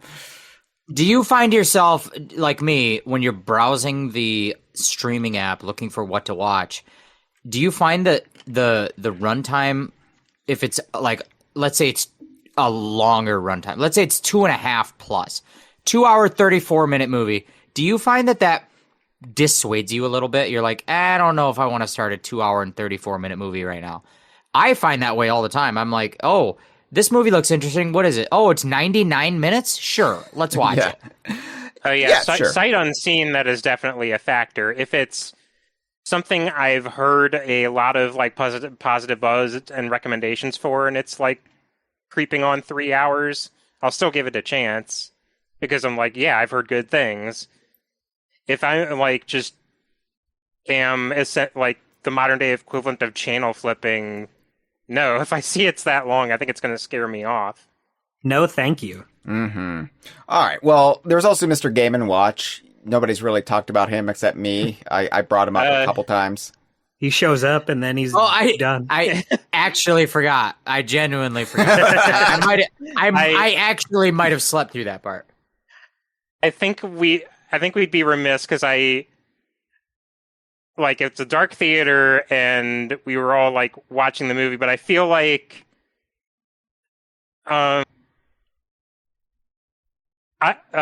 Vine community member G-Man has very much made Mr. Game & Watch a thing I always associate with him. And I think every single one of us in the Attico crew in that theater, seeing Mr. Game & Watch show up, it just kind of went to themselves, it's G-Man. Yeah. And then he got cut in half. And I cheered and clapped. It wasn't really Mr. Game & Watch. Luigi stole the magic paintbrush of Bowser Jr. and created this, like, this golem type, or golem like type. Golem's Lord of the Rings. This golem type. It was like a clone of creature. our friend. It was a clone of our friend G-Man, who I, on the Kongversation podcast, have often referred to as my cyberbully. It's true. Speaking to what we said before about you have to understand what an adaptation is, I think this is kind of perfect as the only sort of way you can get Mr. Game & Watch into a movie. Yeah. And it was a clever workaround gag to find, yeah, of course, he looks like a stick figure man. Yeah. That would be something you draw on the ground because, like, in the world of this movie and its universe, like, even if, like, let's just entertain the idea you build this up into a Smash Brothers style universe. What is a Game & Watch to be a mister of in this world? Yeah, you're not even going to try to like parse it out. Like, oh well, see, it's super flat world. See, it's a universe where no, shut up. That's not going to work. Honestly, though, you know what? Game & Watch short film before the movie, 5-minute silent comedy slapstick Game & Watch film. I'd watch it. I'd watch that. Hey. Hey. Yeah. So anyway, I liked the cameos. And again, Mr. Game & Watch was a background cameo in Donkey Kong Country Returns. Another DKU element there. Take a breath, man, everybody. It's nice to see. It feels like... Okay, so like Fox McCloud stole the show in this. We're all in agreement, right? Yeah, I think so. And Donkey Kong stole the show in the first one. So... if only they had the rights to Banjo, because Banjo would steal the show in a third Mario movie if they could. They just want to do DKU movies. That's all they want. They don't care about Mario. Even Miyamoto's like, ugh, if I have to, but I really wish I could make that Viva Pinata film. Yeah. I was going to say, everyone's going to get real pissed off when the Legend of Zelda movie has a 35-minute interlude about, I don't know, Perfect Dark Zero. Yeah, specifically Perfect I would get Dark pissed Zero. off at that. Everybody's favorite Perfect Dark. It's that version of Joanna. I gotta talk about Space Mommy. All right. Yeah. The year 2020. She's aging now. She's Space Grandma. That was 6 years ago. Hey. All right. So, can I talk about Wart a little bit? I put him front and center on this episode's It's your key art. podcast. It's my podcast. I've been doing it for 13 plus years now. I want to talk about Wart because Wart, as I've said, Wart represents a time in my life where I was a Mario fan, where I played Mario games religiously. I would not sleep on a Mario game like I did with the Galaxies. And when I got into Mario, it was right before like Super Mario Brothers 3 was out in the West. So really all you had as part of the brand, Super Mario Brothers and Super Mario Brothers 2, aka Super Mario Brothers USA, aka Doki Doki Panic. And so those characters from the second game were a huge part of all of the coloring books and merchandise you could get as a kid. And I talked about this on the episode about Super Mario Brothers 2 I did with Josh Wallen a few years back, but I never thought we would see in a major motion picture Wart hanging out with Mouser, a Birdo, Claw Grip of all people. Claw Grip. It's wild. It's wild. And I even liked the casino setting, because when they went to the casino at first, I was like, why are they in Capital Casino? And then I remember that was Playtonic. That was Ukulele. And I was like, wait, I'm mixing up my struggles here. I'm all confused. And I was like, why are these Super Mario Brothers 2 characters hanging out in this seedy space casino? And then I remember those slot machines at the end of every level, and I'm like, that's clever. Okay, you got me. My question is, I haven't played Mario Galaxy, so for Dustin and Cameron, is this a double reference of like, did they take a casino level from Mario Galaxy and then put Super Mario Brothers 2 references into it? Or is this purely, we're going to take a Super Mario Brothers 2 interlude here? I think that's pretty much it. I don't remember casinos in Mario Galaxy. Yeah, that's not super clever. I don't know. Like I like it, but I mean maybe we'll get into it more. But it like really feels. there. I like it, but it really feels like there is a missing movie in between the first movie and the Galaxy movie. It feels like this is like the direction you go with the third part of a trilogy. There's no Yoshi Island in the middle, Super Mario World movie, and if you're just going to have a bit where they go to the seedy casino and run into Super Mario Brothers 2 characters, that's really cool, but that feels like it should be in the second movie and not in the Galaxy movie. You know what I mean? Like it's not really a planet, right? It's not like a place in a planet to go to. I wouldn't mind it if it like was important at all. Like really nothing comes from this. So the Yukiki steals Toad's bag and then goes to the casino. Then they fight Wart. It could have been anything. Find out here. Like they find out. That's where Peach finds out what galaxy she has to go to find Rosalina. Right, and by extension, how Bowser Jr. finds out she's on the way because Wart rats them out. Yeah, but it could have been anything doing that. And I like that it was the Mario 2 characters, but I liked those Mario 2 characters. I liked that.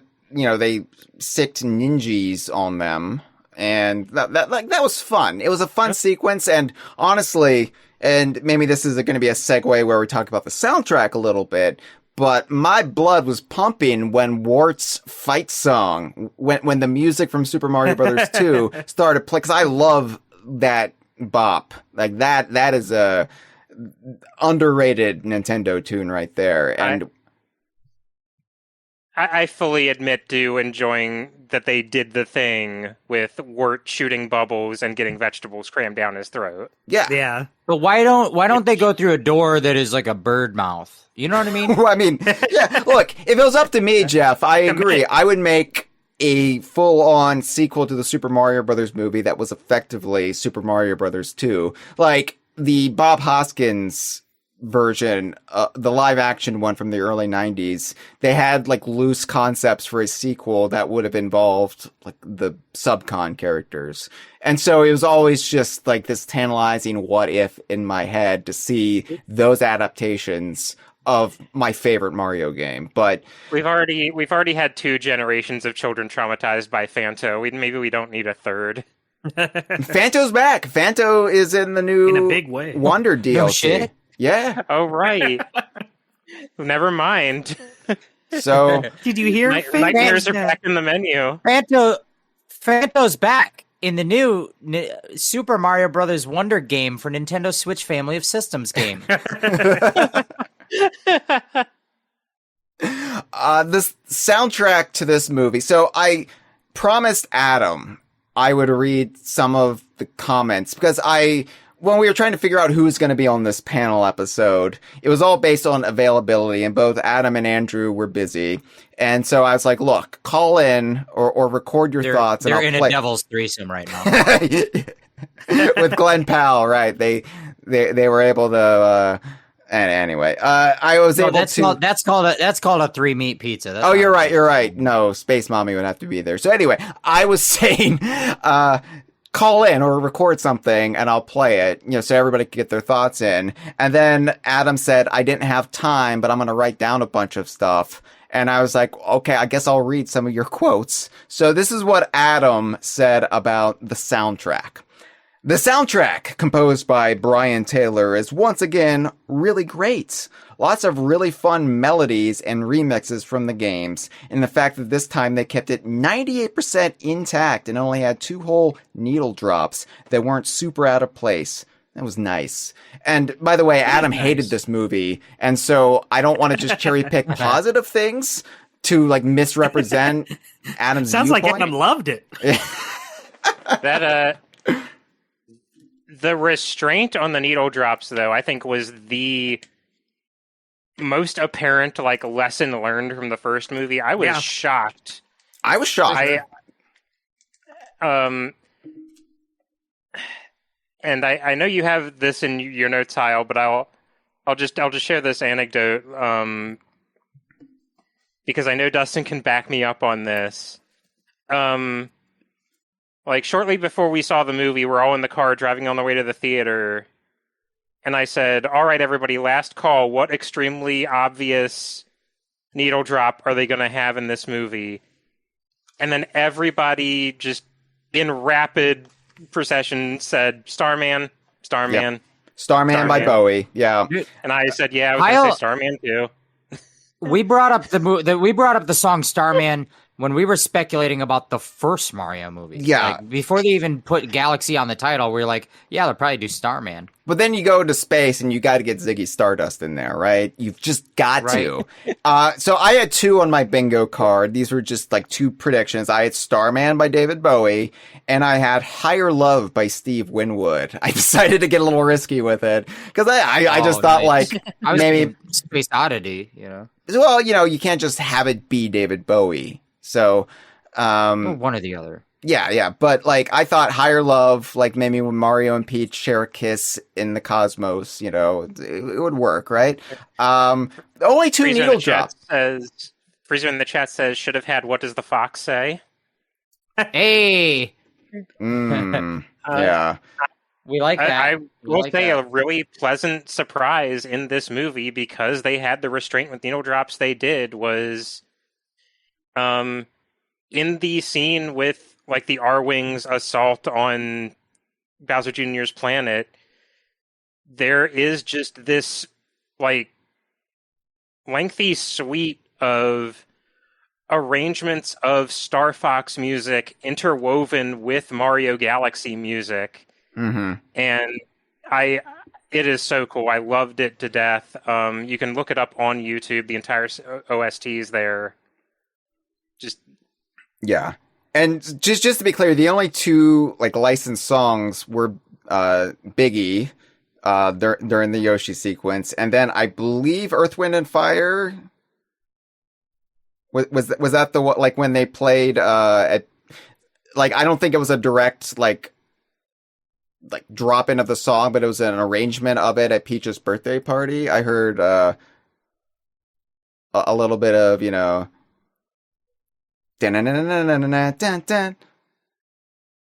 Anyway, I could be wrong. I don't know. I could I was not asleep at remember that for the part. life of me. You were asleep. Yeah, the Benadryls had taken And Jeff.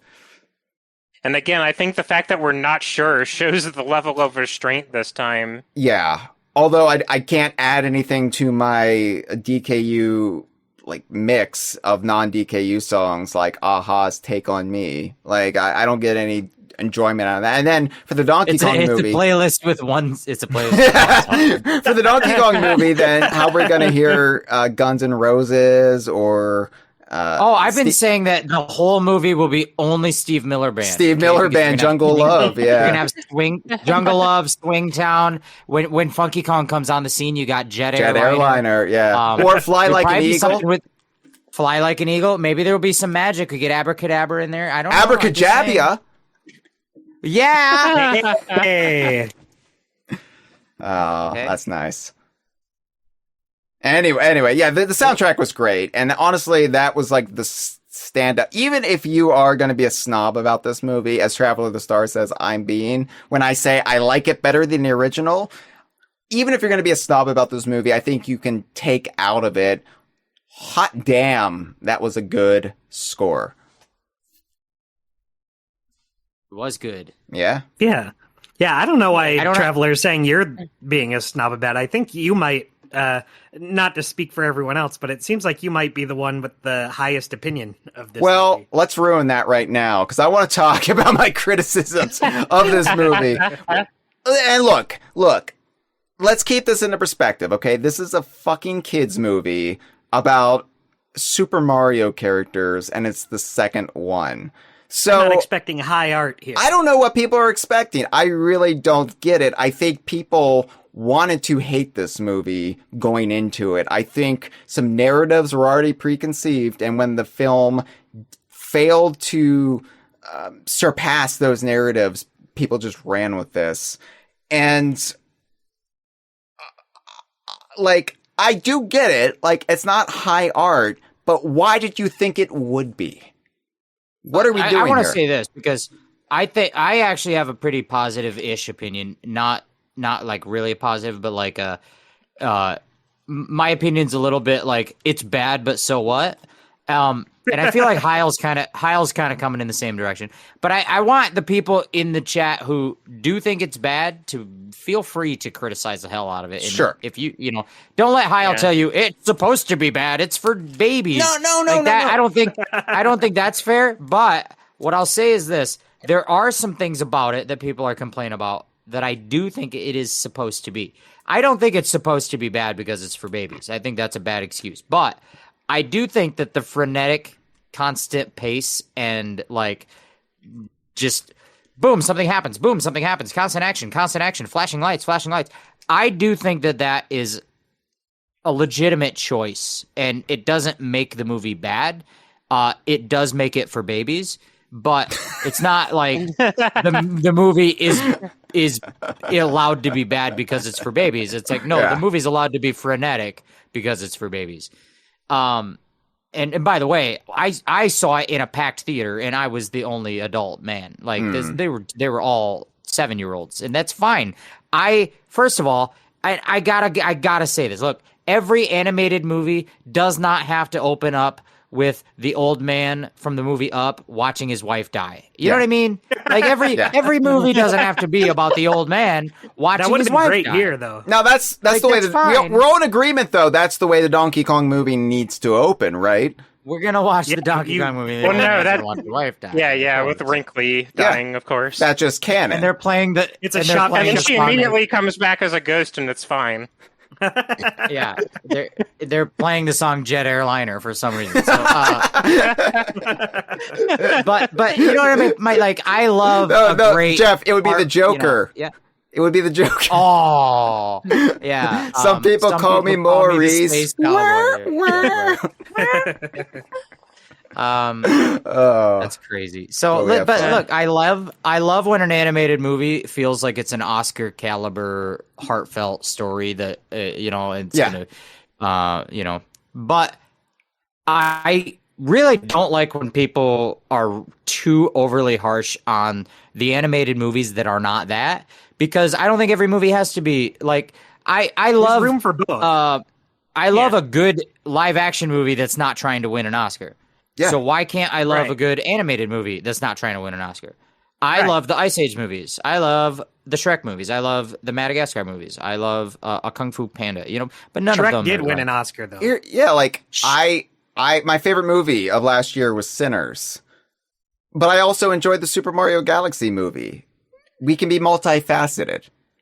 Hyle, you didn't go to the theater since 2023. We know this. I But, saw Sinners on streaming. Look, I rented it digitally. You're letting theaters die. You're one of the problems. So I just think that look, like I do not think it's a valid excuse to say movies for babies don't have to be good. But I also think that animated movies don't have to be trying to be deep and heartfelt. They can be good and kind of popcorn meaningless junk. Yeah. Right. And Sometimes this they can one, I just be a think, fun is- time. Yeah, This one I think kind of fails at it. It's not like a great version of a dumb movie, Right. but it's like that's like a It's sort not of trying to frame be you a have to put. huge Oscar. It's a frame you have to put on Yeah. the conversation. Yeah. My initial reaction, like out of the theater, and I stand by this. This is how I put it. I feel like this movie was watching a Roger Rabbit theatrical short that's an hour and 39 minutes long with everything good and bad that implies. Yeah. It's not a movie that's like, it's not a movie that holds up to scrutiny if you actually like examine what's going on and why. And the pace is extremely frenetic and kind of doesn't leave your brain time to catch up with what's happening. But it is very visually strong. It is entertaining. I was not bored by this movie for even 1 second. And And like I know there's been a lot of discussion of I feel like a common talking point is like, well, turn your brain off, it's junk food. I have heard that defense for much more insufferable, awful movies. Like I brought this up before. I have seen every live action Transformers movie. You're not going to convince me reading your review saying like you stabbed yourself with a pen that this is like, okay, well, yeah, how would you feel about it seeing Transformers 4 and 5? The review that really gets me is the one that says this is worse than AI. It's like you can hate the movie all you want, but come on now. Yeah. But now all of that out of the way, I think that's a good frame to put on it. That all of us are coming at this from a point of view of understanding that it's not trying to be some sort of high art, and it has a target audience of young kids. Yeah, and there's a directed effort for it to be frenetic and poppy and simple. But now that we've said that, I do think we should criticize the hell out of it because it's not good at what it's. I just want people to understand that, like, I do try to see the good in things, and I do take away the good. Like, every time I see a movie, I always list what I like about it before I tear it down. And before I see it, no. But like, I am like no longer the negative sourpuss I was 20 years ago. I generally speaking, I'm pretty open-minded and easygoing when it comes to my entertainment. So, yeah, I liked a lot about this movie. However, can we just talk? And I have a bulleted list here, and feel free to chime in with your own criticisms if I did not list your own on here. Can we talk about? I like Donald Glover's performance. I like the character in general, but Yoshi did not have to be in this. No, he's very pointless, and it feels like a speed run to get him in the movie. It feels like okay, well, we ended the first movie with a Yoshi egg. We got to get him in here as soon as possible so we can do the stuff we actually want to do. Going back to Michael J. Fox, you remember how the end of Back to the Future teases going to the future, bringing Marty and Jennifer to do something about their kids? Yeah. And then the opening of the second movie, they just immediately knock Jennifer unconscious and kind of wrap up that whole plot in about 5 minutes. Yep. Right. Yeah. That's kind of the vibe I get from Yoshi in this movie, except Yoshi is a hyper-marketable character. They know he's a hyper-marketable character. So he does kind of just join the group and then have not matter for most of the movie, and then like have a few, even though he's all over the marketing, doesn't matter for most of the movie, and then just has a few designated bits like the baby sequence it feels like there was a part of the script that says this is the part where Yoshi does something. We have to justify him somehow.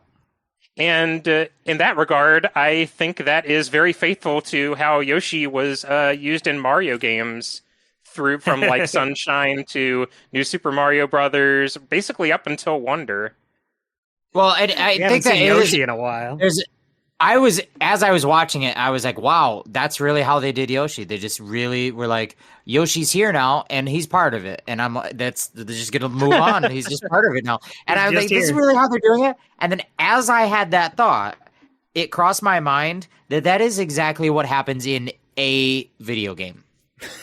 Pick any video game. And every video game, the way you introduce a character is you put him on the screen, and then now he's on you. He's part of you. He's part of it now. That's Yoshi. That's how they introduced Yoshi in the game. And so part of me felt really kind of foolish for thinking like, why? Yeah, like it has to be more than that. Like, no, that's what it happened in the game. Well, but this is a different medium, and there's a different expectation for how information is presented. And I don't think you can just suspend your like logic and just be like, and now he's part of it. Well, also, I feel like the first movie does such a good job of setting things up. I really like the beginning of the first Mario movie with Mario's family, Mario and Brooklyn. And then this one just throws you in, says, the hot mom, of course. Calm down, brother. But then here, it's just, okay, Yoshi's here. He's part of the group. We gotta go. The funny realization I had watching people basically have the same thought on it that Jeff did of like, yeah, they don't really do a lot to set Yoshi up or do much with him afterward, but that's the way it works in a video game. In Super Mario World, the first time you free Yoshi from a question mark block, he gives you an entire speech telling you who he is and why he was in that egg and why he's motivated to help you with Bowser. So Super Mario World technically gives you more explicit exposition than this movie. Well, speaking of Super Mario World, like thinking about it and thinking about how these movies maybe should have been paced, like why not do the Super Mario World movie as your second film, right? And then do Galaxy as the third. Like have Yoshi like be the focus. That's what I thought this was going to be before they announced it was right. Galaxy. And you could have a fun Dinosaur Land movie. Yeah, kind of great. Into 5 minutes of this. The whole thing with the baby ray gun that turns them into babies, well, it really mommy. felt like an. All right, calm down, Reagan. Jelly beans. It really stop. You have Alzheimer's. You need to stop tearing down walls. Listen, the whole sequence with the baby gun felt like an excuse. It felt like an excuse to have just the image of Yoshi with baby Mario without actually for the commercials for the trailers, without actually having a Mario origin story, which I feel is a miss because if you retool this entire movie, which is what you would have to do to make this work, but if you retool the whole movie, there is a movie in there where you're telling Mario's origin with the Yoshi Island backstory, and you have Peach trying to figure out her origin. Yes. And you have Bowser. It's like there's a connection there that you could draw, and you're trying to incorporate Rosalina and Bowser Jr. into this. So maybe there's a story you can tell about childhood and parenthood. Bowser is a parent. Bowser is a parent to Bowser Jr., and he's contemplating, was he a good dad? Rosalina is a mother with a mother's instinct to the Lumas, but she also lost Peach. And does she have any feelings about that? I don't think she does in this movie, but I would retool it to have some. And then you have Peach is like, well, where do I come from? Who are my parents? And Mario's like, wait, is the story of where I came from different than what I thought? Did I grow up with a dinosaur? Yeah. Like, all of this, I'm not saying that the story has to be good, but I'm just saying you can tie all of the different thoughts together. Jeff, and instead they don't. That's what like it would have been enough. That's what the screenwriting books called juxtaposition, and that's what this movie was lacking. And you know what else it was lacking? What's sorry, that? no, finish your thought. No, I just wanted to say, to speak to your point about Peach and her whole origin. What a half-baked crock that was. That should have been the emotional heart of the film. And yes, like contrast it with Bowser Jr. and his relationship with Bowser. Speak to parenting, childhood, the lack thereof, how it shapes us, how it molds us, nature versus nurture. You could do so much with it. And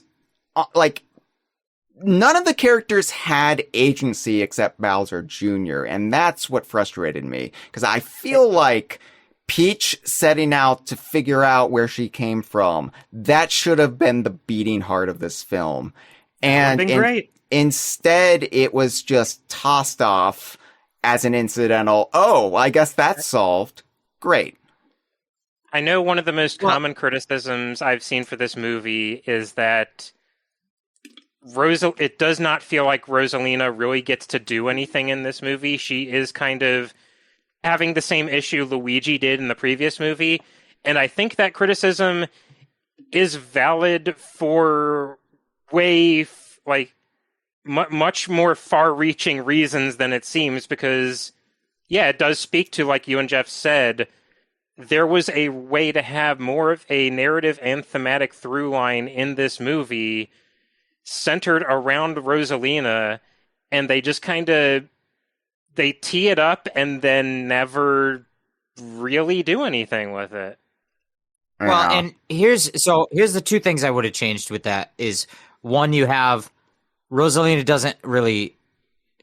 Hyle said that none of the characters have agency, and the way I would say it is things just happen to them. Like it and Rosalina, people are saying she doesn't do enough or she doesn't have much of a thing, and I like the way she's presented. I like that she's presented as powerful.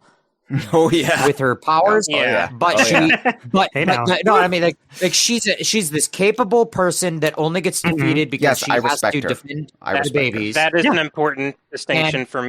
Well, right. She's not just a damsel.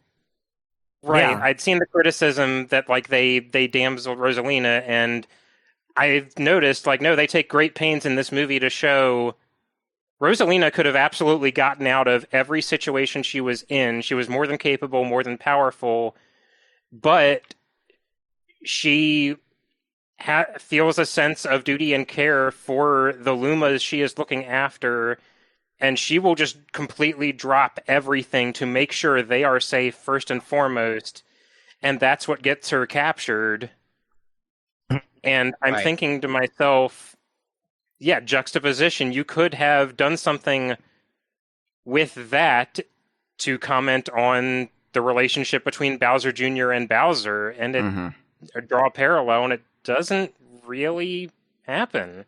It would have given you literally anything to sink your teeth into. I mean, first of all, they probably should have put a little bit of a juxtaposition of showing that Peach has a somewhat motherly instinct over Toads. Yeah, and then it runs in the family, and then the fact that Peach is Rosalina's kin that gets separated from her, but then Rosalina knows all about her and watches her and tells stories about her, but Peach never gets to learn about this, and you're wondering like, well, why doesn't Rosalina ever try to save Peach or contact her or anything? I think what they should have done is they should have had it where Rosalina loses Peach as a baby. And that's the entire reason that she builds the Cosmic Observatory, is to search the universe for her long-lost sister. And along the way, she finds all these orphaned Lumas and ends up becoming their mother.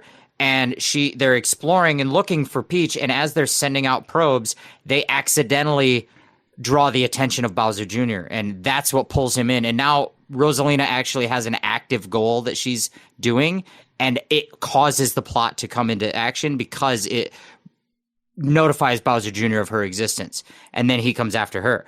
And then the other thing they should have done with the Yoshi, obviously they should have done some Yoshi Island plot, because it would have given Mario a tie into the story if Mario is learning about his origin as a baby that was fostered by a dinosaur, and then it ties him into the whole story. But even going beyond that, a dumb little thing they should have done, and you're going to think it's dumb, but I think it's cool, is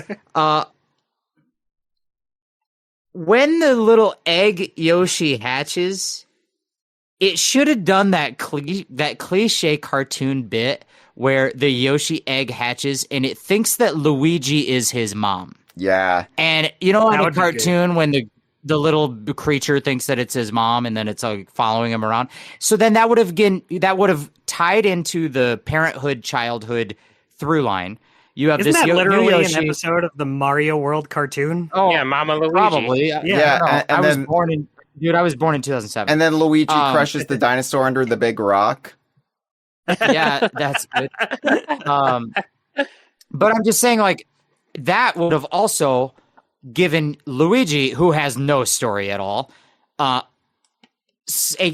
least a gag bit that ties him into the story. I did like Luigi's increased role in this. I love Charlie Day. I love Charlie Day. I just like Luigi in these movies. But you're absolutely right. Luigi still hasn't done anything. Yeah. Luigi has not had an arc. I did like the little contrast they put between him and Mario, that he is more willing to forgive and like trust Bowser and give him a chance to reform. Yeah, sure. I like that. I think that they've done a good job to establish them as different character traits and personalities. Yeah. But in terms of them having a motivation and a role in the story, neither of them have it. Look at this, for example. Like, why is Mario in this movie? What is he doing on the quest? Like, look, so like Bowser Jr. has a very clear motivation and story and plot, and Rosalina does, even if she isn't very active in it. Like, what draws her into it is obvious, and Bowser is pretty obvious, and Peach is a little bit like there's something to Peach. But if you look at Mario and Luigi and Yoshi, look at it like this: Mario, why is he in it? He's in it because he has a crush on Peach. Peach is on a quest, so he follows. Okay, why is Luigi in it? He's brothers with Mario, so he follows. Why is Yoshi in it? He exists, so he follows. Like, it gets less and less of a story as you go down the chain. And it's just like, if you just did a little bit to like give them, like, every character can't It'd be a have bullshit story, right? reason. Just give them like something. You can't have a movie with 8 main characters and all of them have a full-fledged story. Yeah. But everyone should have at least a 1-sentence reason. If you were like, I'm going to tell this whole movie from the perspective of Luigi and sum it up in a paragraph, there should be a plot with a beginning, middle, and end that relates specifically to Luigi. Yeah. And there isn't. He just follows because he's brothers with Mario. Yeah. No, you're absolutely right. And that is my biggest criticism of the, and the thing is, I do understand it's a movie for babies. It's a movie for fetuses. Shut up and clap and enjoy it. And I basically agree with that perspective, but also the potential is there to do more with it. That being said, again, I do not blame the screenwriter. I imagine there's all sorts of like directives that you can't do that. You can't go that hard with this movie. And like, it might even be coming from Nintendo. Like, does Nintendo say, we don't want to get that much into the motivations of Mario? They have very strict guidelines that the movie can't be good. It's written, That's the last thing we want this for this put it movie. at the top of the contract. They actually put it 14 different times in the contract. Rule number 1. So a movie is a collaborative process. I don't pretend to have any ear to the ground on what happens in movie making. You can have an absolutely stellar, magnificent script and have absolutely all of it fall away by the time everything's just that screen. Happens more than like more than it doesn't happen, where executive notes, test screenings, it gets hacked to death. Lots of compromises are made, and then you get a muddled mess by the time it premieres. And granted, that's not to throw anybody else under the bus either, especially the animation team, because I do think this movie franchise so far has consistently nailed looking good. Oh yeah. Yeah, for sure. I do think that's like the big its best quality is just how nice it looks. Like the only time I regretted not going to the IMAX screening of this was the whole castle crumble sequence, where I thought this is visually striking and fun, and like on a much bigger screen, I think it could be like even a bit of a thrill ride, you know? I don't have any qualms or quibbles with the set pieces. The only thing I didn't like action-wise is when they break out the power-ups. I'm always like, this feels a bit bland and shoehorned in. Like, oh, Mario's got to get some power-ups in there. You didn't like the one where Mario becomes a member of the band Devo?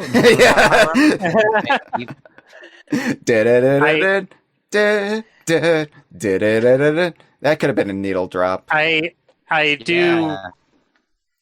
do think from my perspective, and this is from my perspective because like I played Super Mario Galaxy. It's been way too long since I have. I thought I'd retained basically everything important that would be in this movie.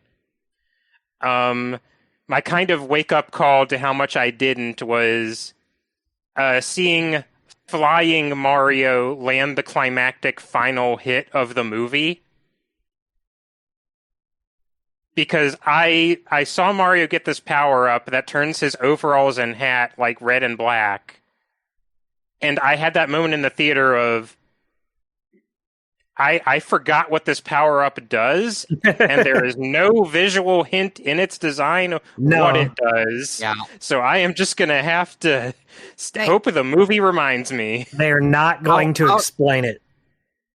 Outside of the movie itself, but just in a general sense, I really don't like the power-ups that are just we're gonna change the overall colors instead of like when Toad goes into a penguin costume and he starts penguining, you're like, oh, he's a penguin now. I know what he's And he's about to penguin. I love the bee costume. And Luigi turns into a frog and the bee and everything. Yeah, Those make even something as simple as like the Mario World cape. It's like, okay, he can fly because he's like a superhero now. He flies now. Right. With there's now. a squirrel one.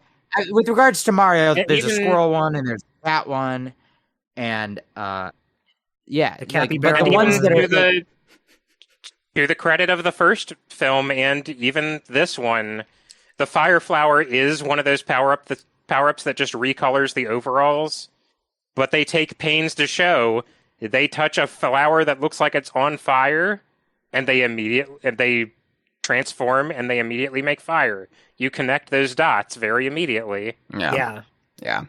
I should read one more quote from Adam, because Adam wrote quite a bit, and I'm kind of doing dirty here, but you only read the one that says the thing you liked. Oh, You yeah, loved this yeah. movie. I want everybody to think Adam loved the Super Mario Galaxy movie. No, this is negative. Don't worry. It says, Rosalina is criminally underused. What should be the most important character of the movie maybe has a total of 4 or 5 minutes for the whole runtime. I like the aspect of her and Peach being sisters, but nothing is done with it until the end, and there's no real fun execution of it after it's revealed. The movie just treats it like, I guess this is a thing now. I generally agree, although I don't think Rosalina should be the most important character of this movie. I think that should be Mario. But, Didn't really work out either. yeah, generally agree. Yeah. Yeah, it's weird interesting to me that in the Mario Galaxy movie, Fox has more of a presence than Rosalina does. Yeah, it's just that I think that I love the Fox. other thing I said like, oh, they just introduced Yoshi and he's part of it now, but that's kind of like a video game. If you think about it, Rosalina doesn't really have much to do in the video game either, right? So like, part of me is thinking of it in those terms, but like you're right. Like if you're going to tell the story of how She's right. also important. I know, but also to like Super Mario Galaxy the game, but the story of Super Mario Galaxy the game is not the story of Super Mario Galaxy movie. well, and the thing is that what her role is, like what her story is that she's sort of a carrot on the stick for Peach trying to discover her origin, and I feel like that should have been the focus more. Like, Yeah. made like people are complaining that Rosalina doesn't have enough of a role, and I'm like, yeah, I get it, but also like really, what is missing there is that Peach and Peach's story and because Peach, her whole story is she wants to find out her origin, and then she gets sucked up into a situation where she finds it out, but it's not really an active role. It's not. Yeah. He just coincidentally finds out. It's a lot Like, of it's a lot of coincidence. On paper, like just if you had written down, like Peach doesn't know where she came from, stumbled into the Mushroom Kingdom, they made her a princess, and the ultimate answer of where she came from is she's actually the sister of Space Mama. My favorite Rayman boss. Yeah, they have to be kept apart because together they have like this world-destroying power, so they like need to be separated for the greater good. Like that much I actually like. I even really like the idea of explicitly making Rosalina and Peach sisters. I think that should just be part of the games. I like that it gives them any sort of connection.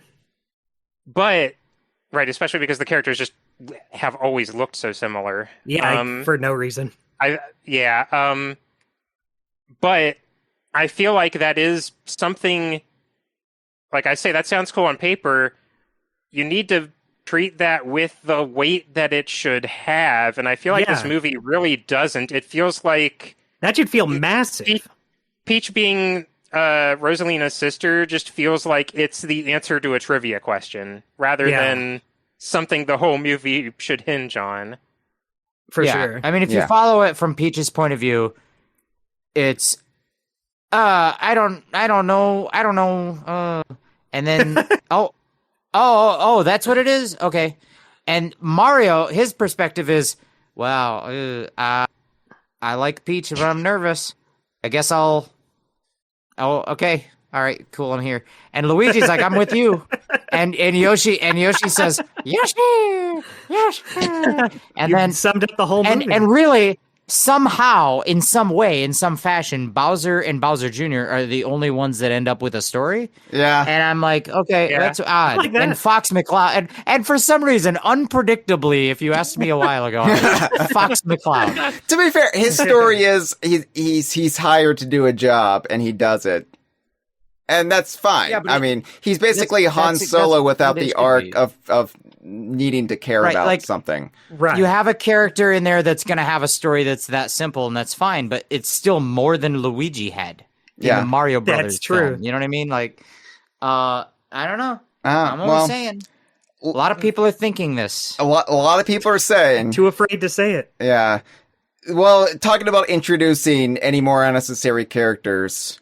The very last stinger, if you stay through the end credits. By the way, only 2 people in my theater stayed to the end credits. It was me and the other adult in the room. Once again, I had the opposite experience of Hyle Russell. Yeah? Hyle Russell said only 2 people stayed to the end. In my theater, I did not stay to the end. So I stayed until they had the one with the spooky Luma, the one that's crazy. And I was like, oh, that was cute. I actually liked, when you watch the MCU, the Marvel universe, and they have it, and there will be at the end a little bit, and Samuel L. Jackson will tell you how this connects to the Avengers. And you're like, nice. I like that this is going to connect to the Avengers. Thank you, Samuel L. Jackson. And that's good. But then sometimes you wait and you wait and you wait, and then they show you a scene, and it's just a little silly bit like Doctor Strange is filling up Thor's beer stein with magic. And you're like, that's funny. And I actually like those. And so I watched it, and they show this little bit with the spooky Luma, and I loved it. I thought, you know what? People are giving this shit, but I like it. And I got up and I left. I'm satisfied. And then people were telling me there's more.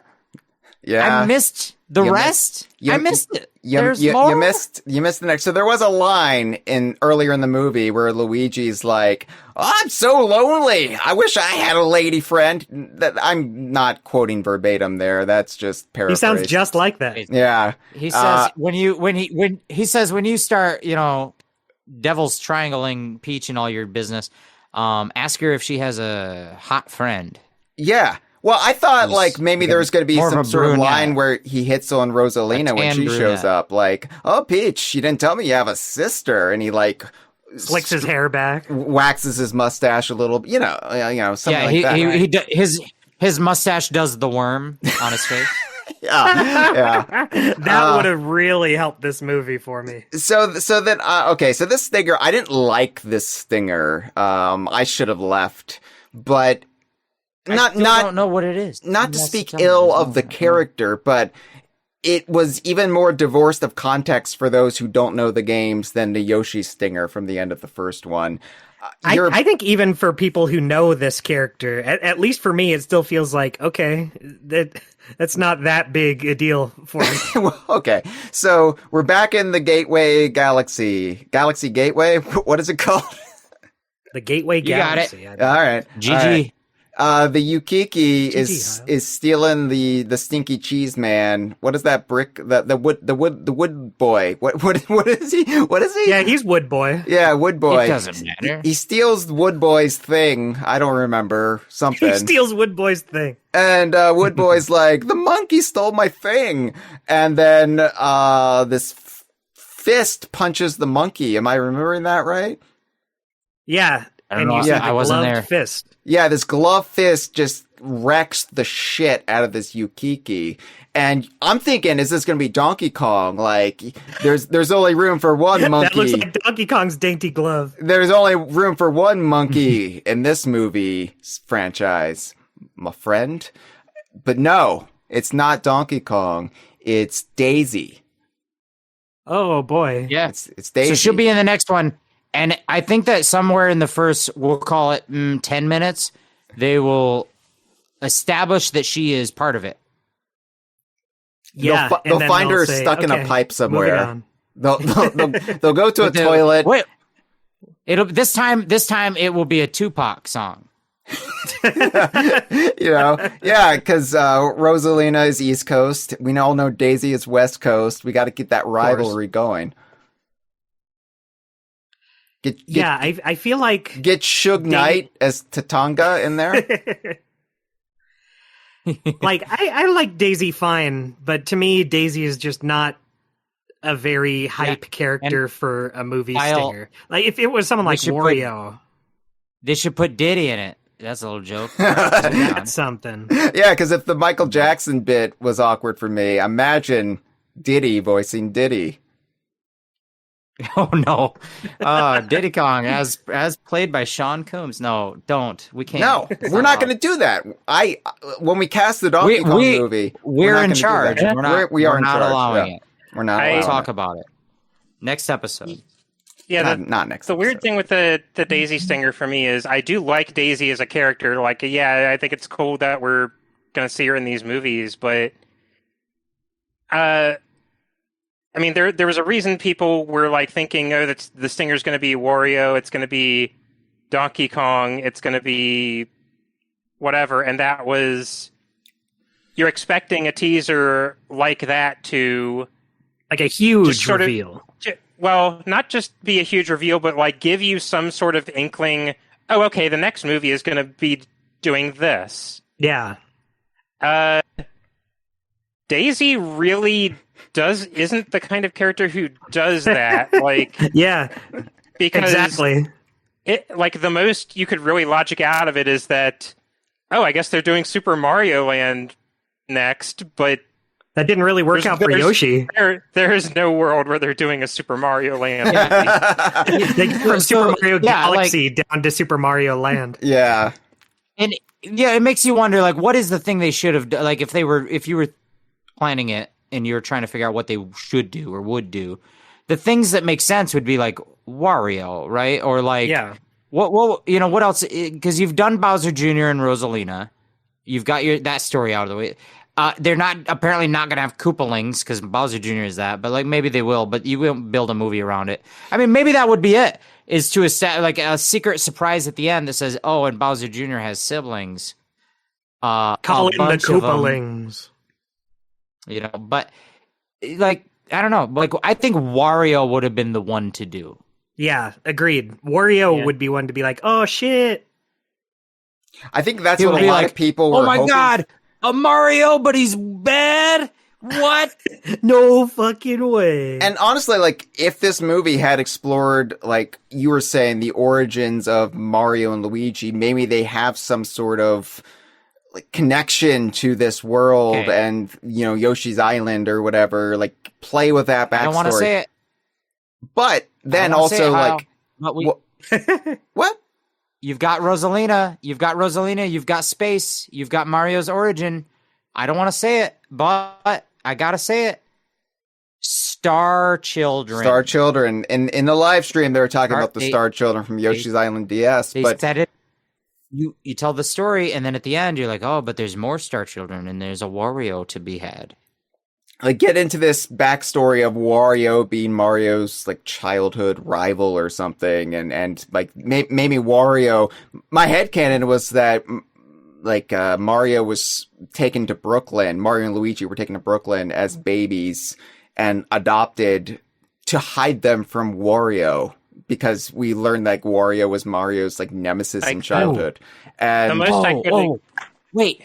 Oh, sorry. Go ahead, Cameron. Go ahead. I was saying that the most I could extrapolate out of a possible direction for this would be like if they want to do Wario and Waluigi in the next movie, but they're not ready to show them because you want to get them right.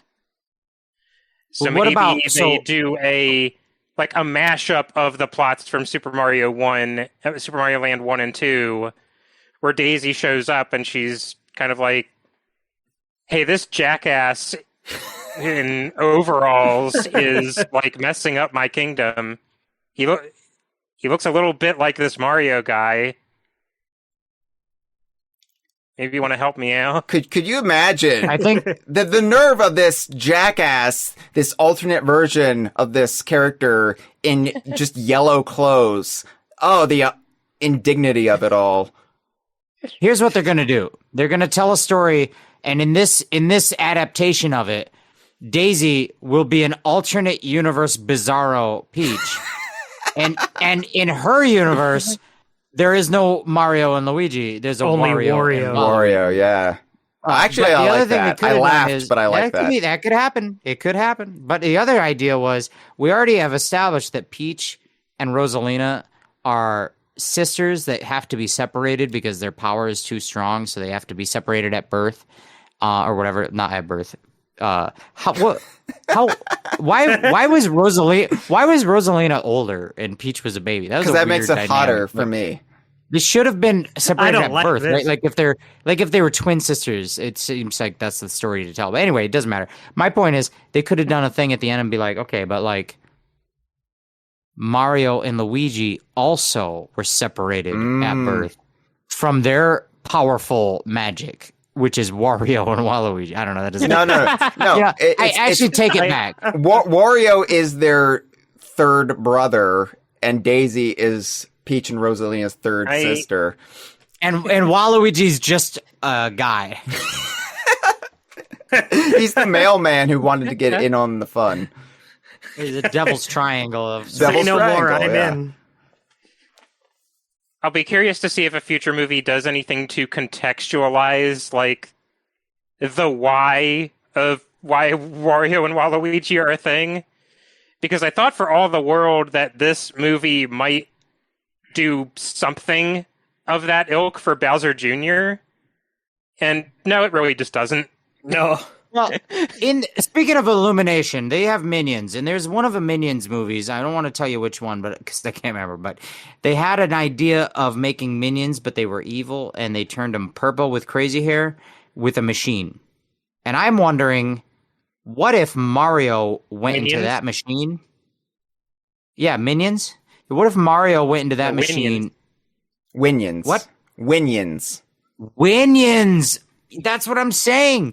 You got Minions, you got Winions, and then what if Mario was in the machine? You'd have Wario. You get it. And so that could be the movie, is somebody invents a machine and Mario goes in it, and you get evil, like sort of the Stefan Urkel. Stefan machine, Urkel. Yes. Thank you. Oh. Thank you. We were all thinking it. We were all thinking it. Yeah, and then Carl Winslow goes into the machine and he becomes Bruce Lee.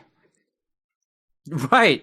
Like that. That's Waluigi. That's what the Waluigi is in this. Get Reginald Bell Johnson to voice Waluigi. He's still working.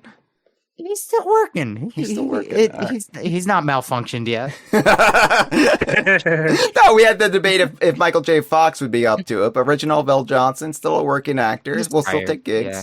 Yeah. All right. All right. Let's wrap this up. By the way, calls, we're going to do a separate call sack episode. I might invite Malik back for that. We'll see. That'll be in a couple weeks, probably after Jeff and I do our casting call episode. But that's not the next episode, Jeff. Just hold your horses. Hold your Yoshi. Not next? Oh. Not next. No. We got to get your rash cleared up first. It's a problem. Yeah, it's I a can feel visual the heat coming off of it. It's a visual medium, this audio only podcast, and I like to paint a lovely picture like Bowser Jr. likes to paint with his magic paintbrush. So my question, as we wrap this up, is the outrage, the sheer visceral, guttural, primal yell coming from all corners of the world about this movie overblown? Yeah. Yeah. I mean, I don't think this movie's very good. But, No. like it's just Okay. kind of a typical not very good. I don't really, I can't really wrap my head around the people who say it's like, oh, this is the worst movie. I jabbed myself with a pen right in the eyeball. I think that it's like important. It's important to establish the like every animated movie doesn't have to be high cinema, and the target audience is for little kids, and there's a lot of like discernible choices they've made to cater to that audience. And that being said, it still fails as like a movie.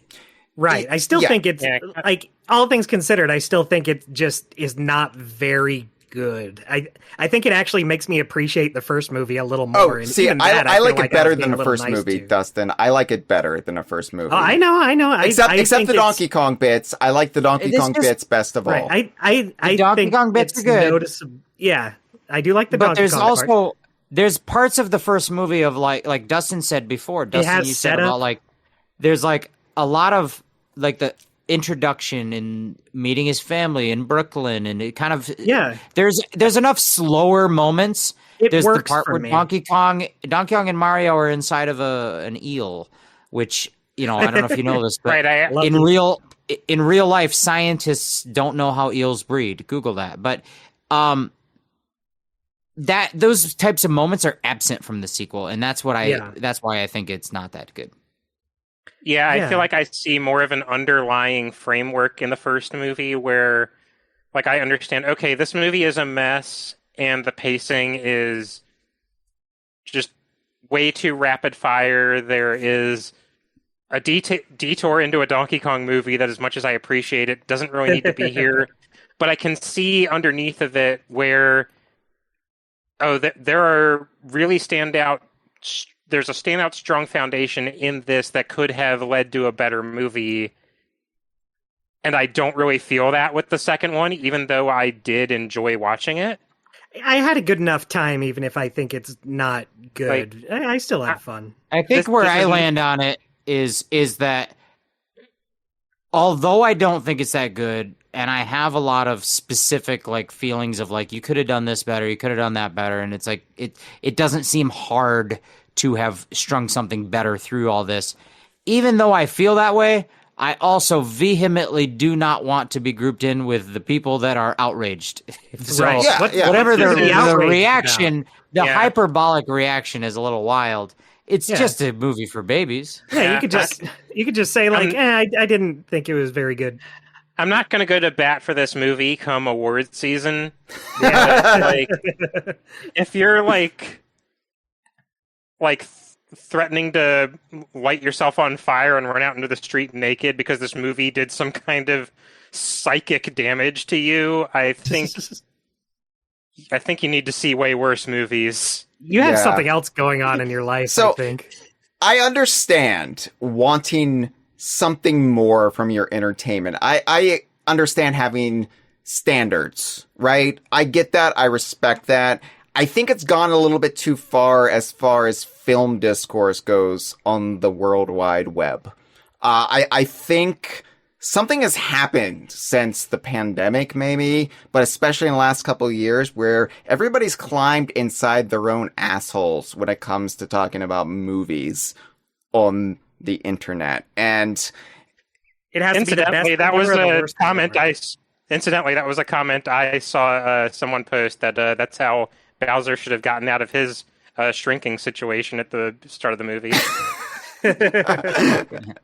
Like, there's people who debate films, and sometimes like I peek my head in these communities, and if something gets like a cinema score of B, they say it's trash, right? And throw it in the garbage. I think like the perspective is all skewed when it comes to something like this. And were we really going to pretend that this movie was going to be something more than just a big budget extended episode of the Super Mario Brothers Super Show? Like, again, yes, it fails at some basic screenplay stuff. However, was it ever going to be anything more than it was? And what it was still pretty fun, especially if you're a Nintendo nerd. And I didn't even play the Galaxy games, and I still got something out of this. I don't know. Like, I just don't get the freak out over this. Like, there's way worse movies out there. You don't have to see this. Nobody is putting a gun to your head, a super scope that turns you into a baby, and making you see this movie. If you really, really are offended by this, then I got some movies to show you that will really upset you. And Uh-oh.